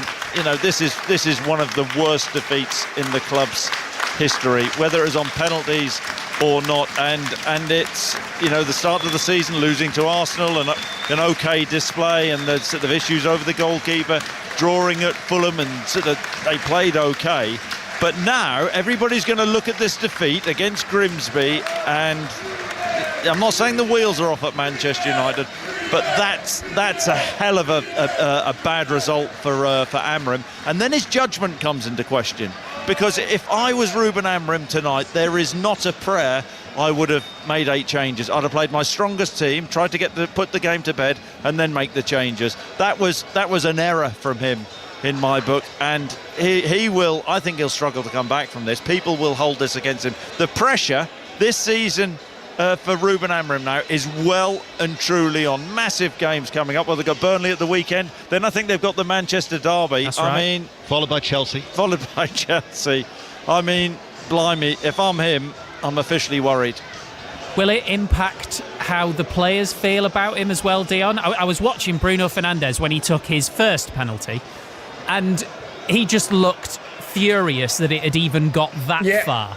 Yeah, I agree with you. I got the same. I actually got the same from his facial expression as well, Steve, as if to say, what are we here? Why are we at this situation? But you go back to Man United starting on. I know Sooty's had a go at him making the changes. I would agree with Sooty to a certain degree, because play your strongest side, you should win the game. However, he makes the changes, and I'm expecting Ugarte and Mainu and Ahmad and Cunha to be enough. Surely, with the right application, Sooty, if they'd have played the game 1 and 2 touch with this side tonight at the right tempo and stood toe-to-toe with Grimsby and fire with fire, they might have got across the line, but they just got out-fought, they got out-battled, they got out-thought. I just found the first half pretty embarrassing as an ex-Man United player. Chris, let's talk about Andre Onana for a second here, because he was certainly culpable for 1 goal, and you could certainly argue he was culpable for both. We've heard a lot this summer, Manchester United can't transform everything in a window, and they can't sign players in all the positions they need. Well, haven't we just seen over the course of the first couple of weeks of this season that they've got it wrong, and that they needed a new number 1 goalkeeper? Well, I think everybody would agree with that. You know, Bayinda looks a bag of nerves from crosses, doesn't he? And then Onana had his opportunity tonight. I mean, you know, lapse of concentration. I don't know what it was. Maybe he thought he'd just rock up and you know, it'd be a breeze for him tonight. Anything but how can Ruben Amorim have faith in Onana after that performance? But he wasn't the only one. No, he wasn't, Suchi. And you know what? Onana, he knows that he's going to be under pressure from the fans. So don't have the ball at your feet for too long. You get it and you give it to one of your teammates, or you get it and you clear it and you squeeze your lines.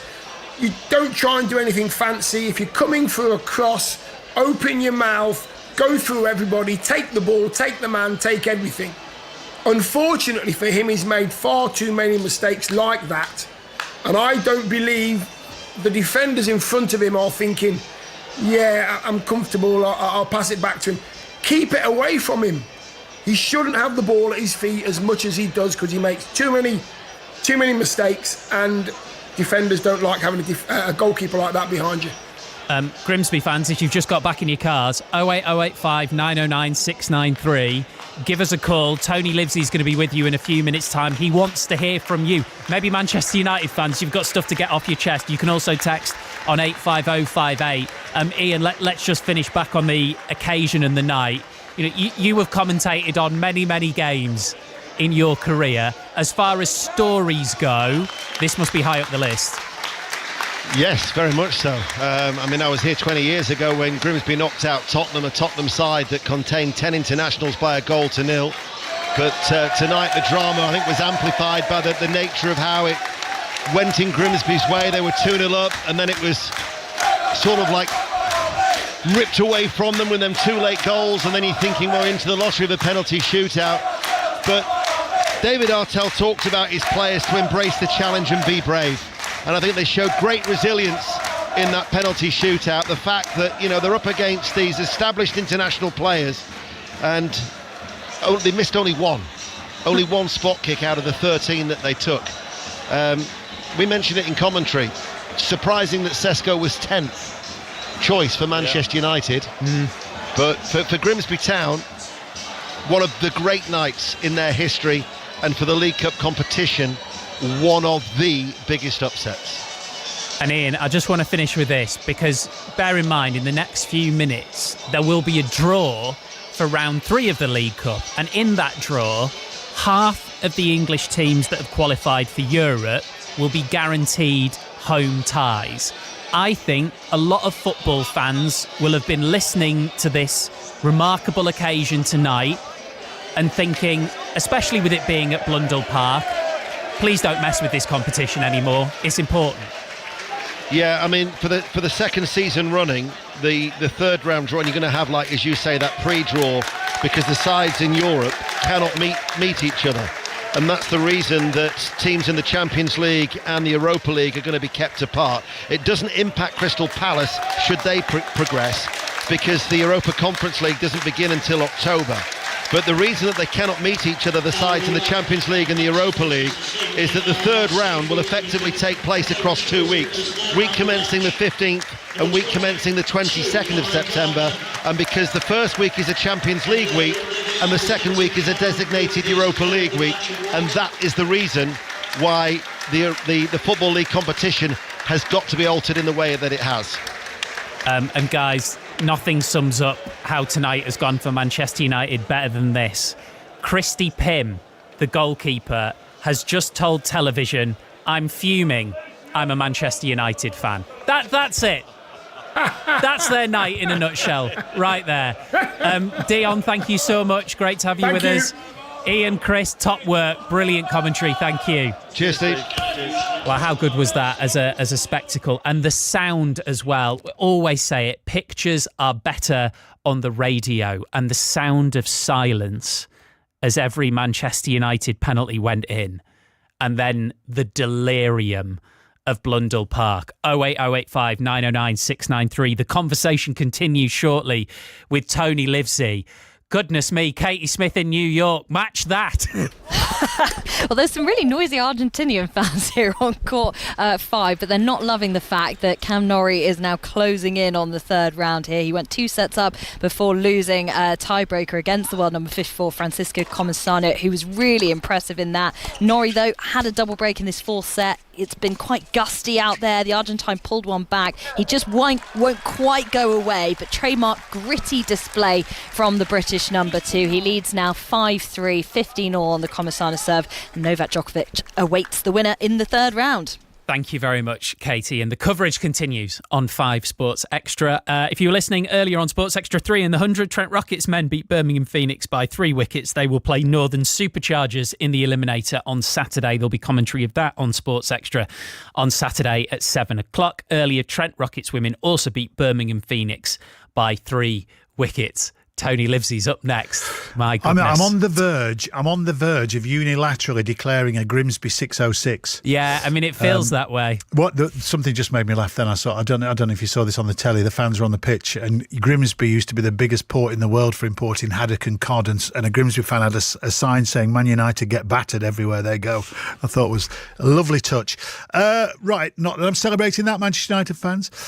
Great stuff, Steve. That's what for the neutral. That's what football's all about. Yeah, amen. It's incredible. And you've got to love the League Cup as well. What a competition. Yeah. Thanks, mate.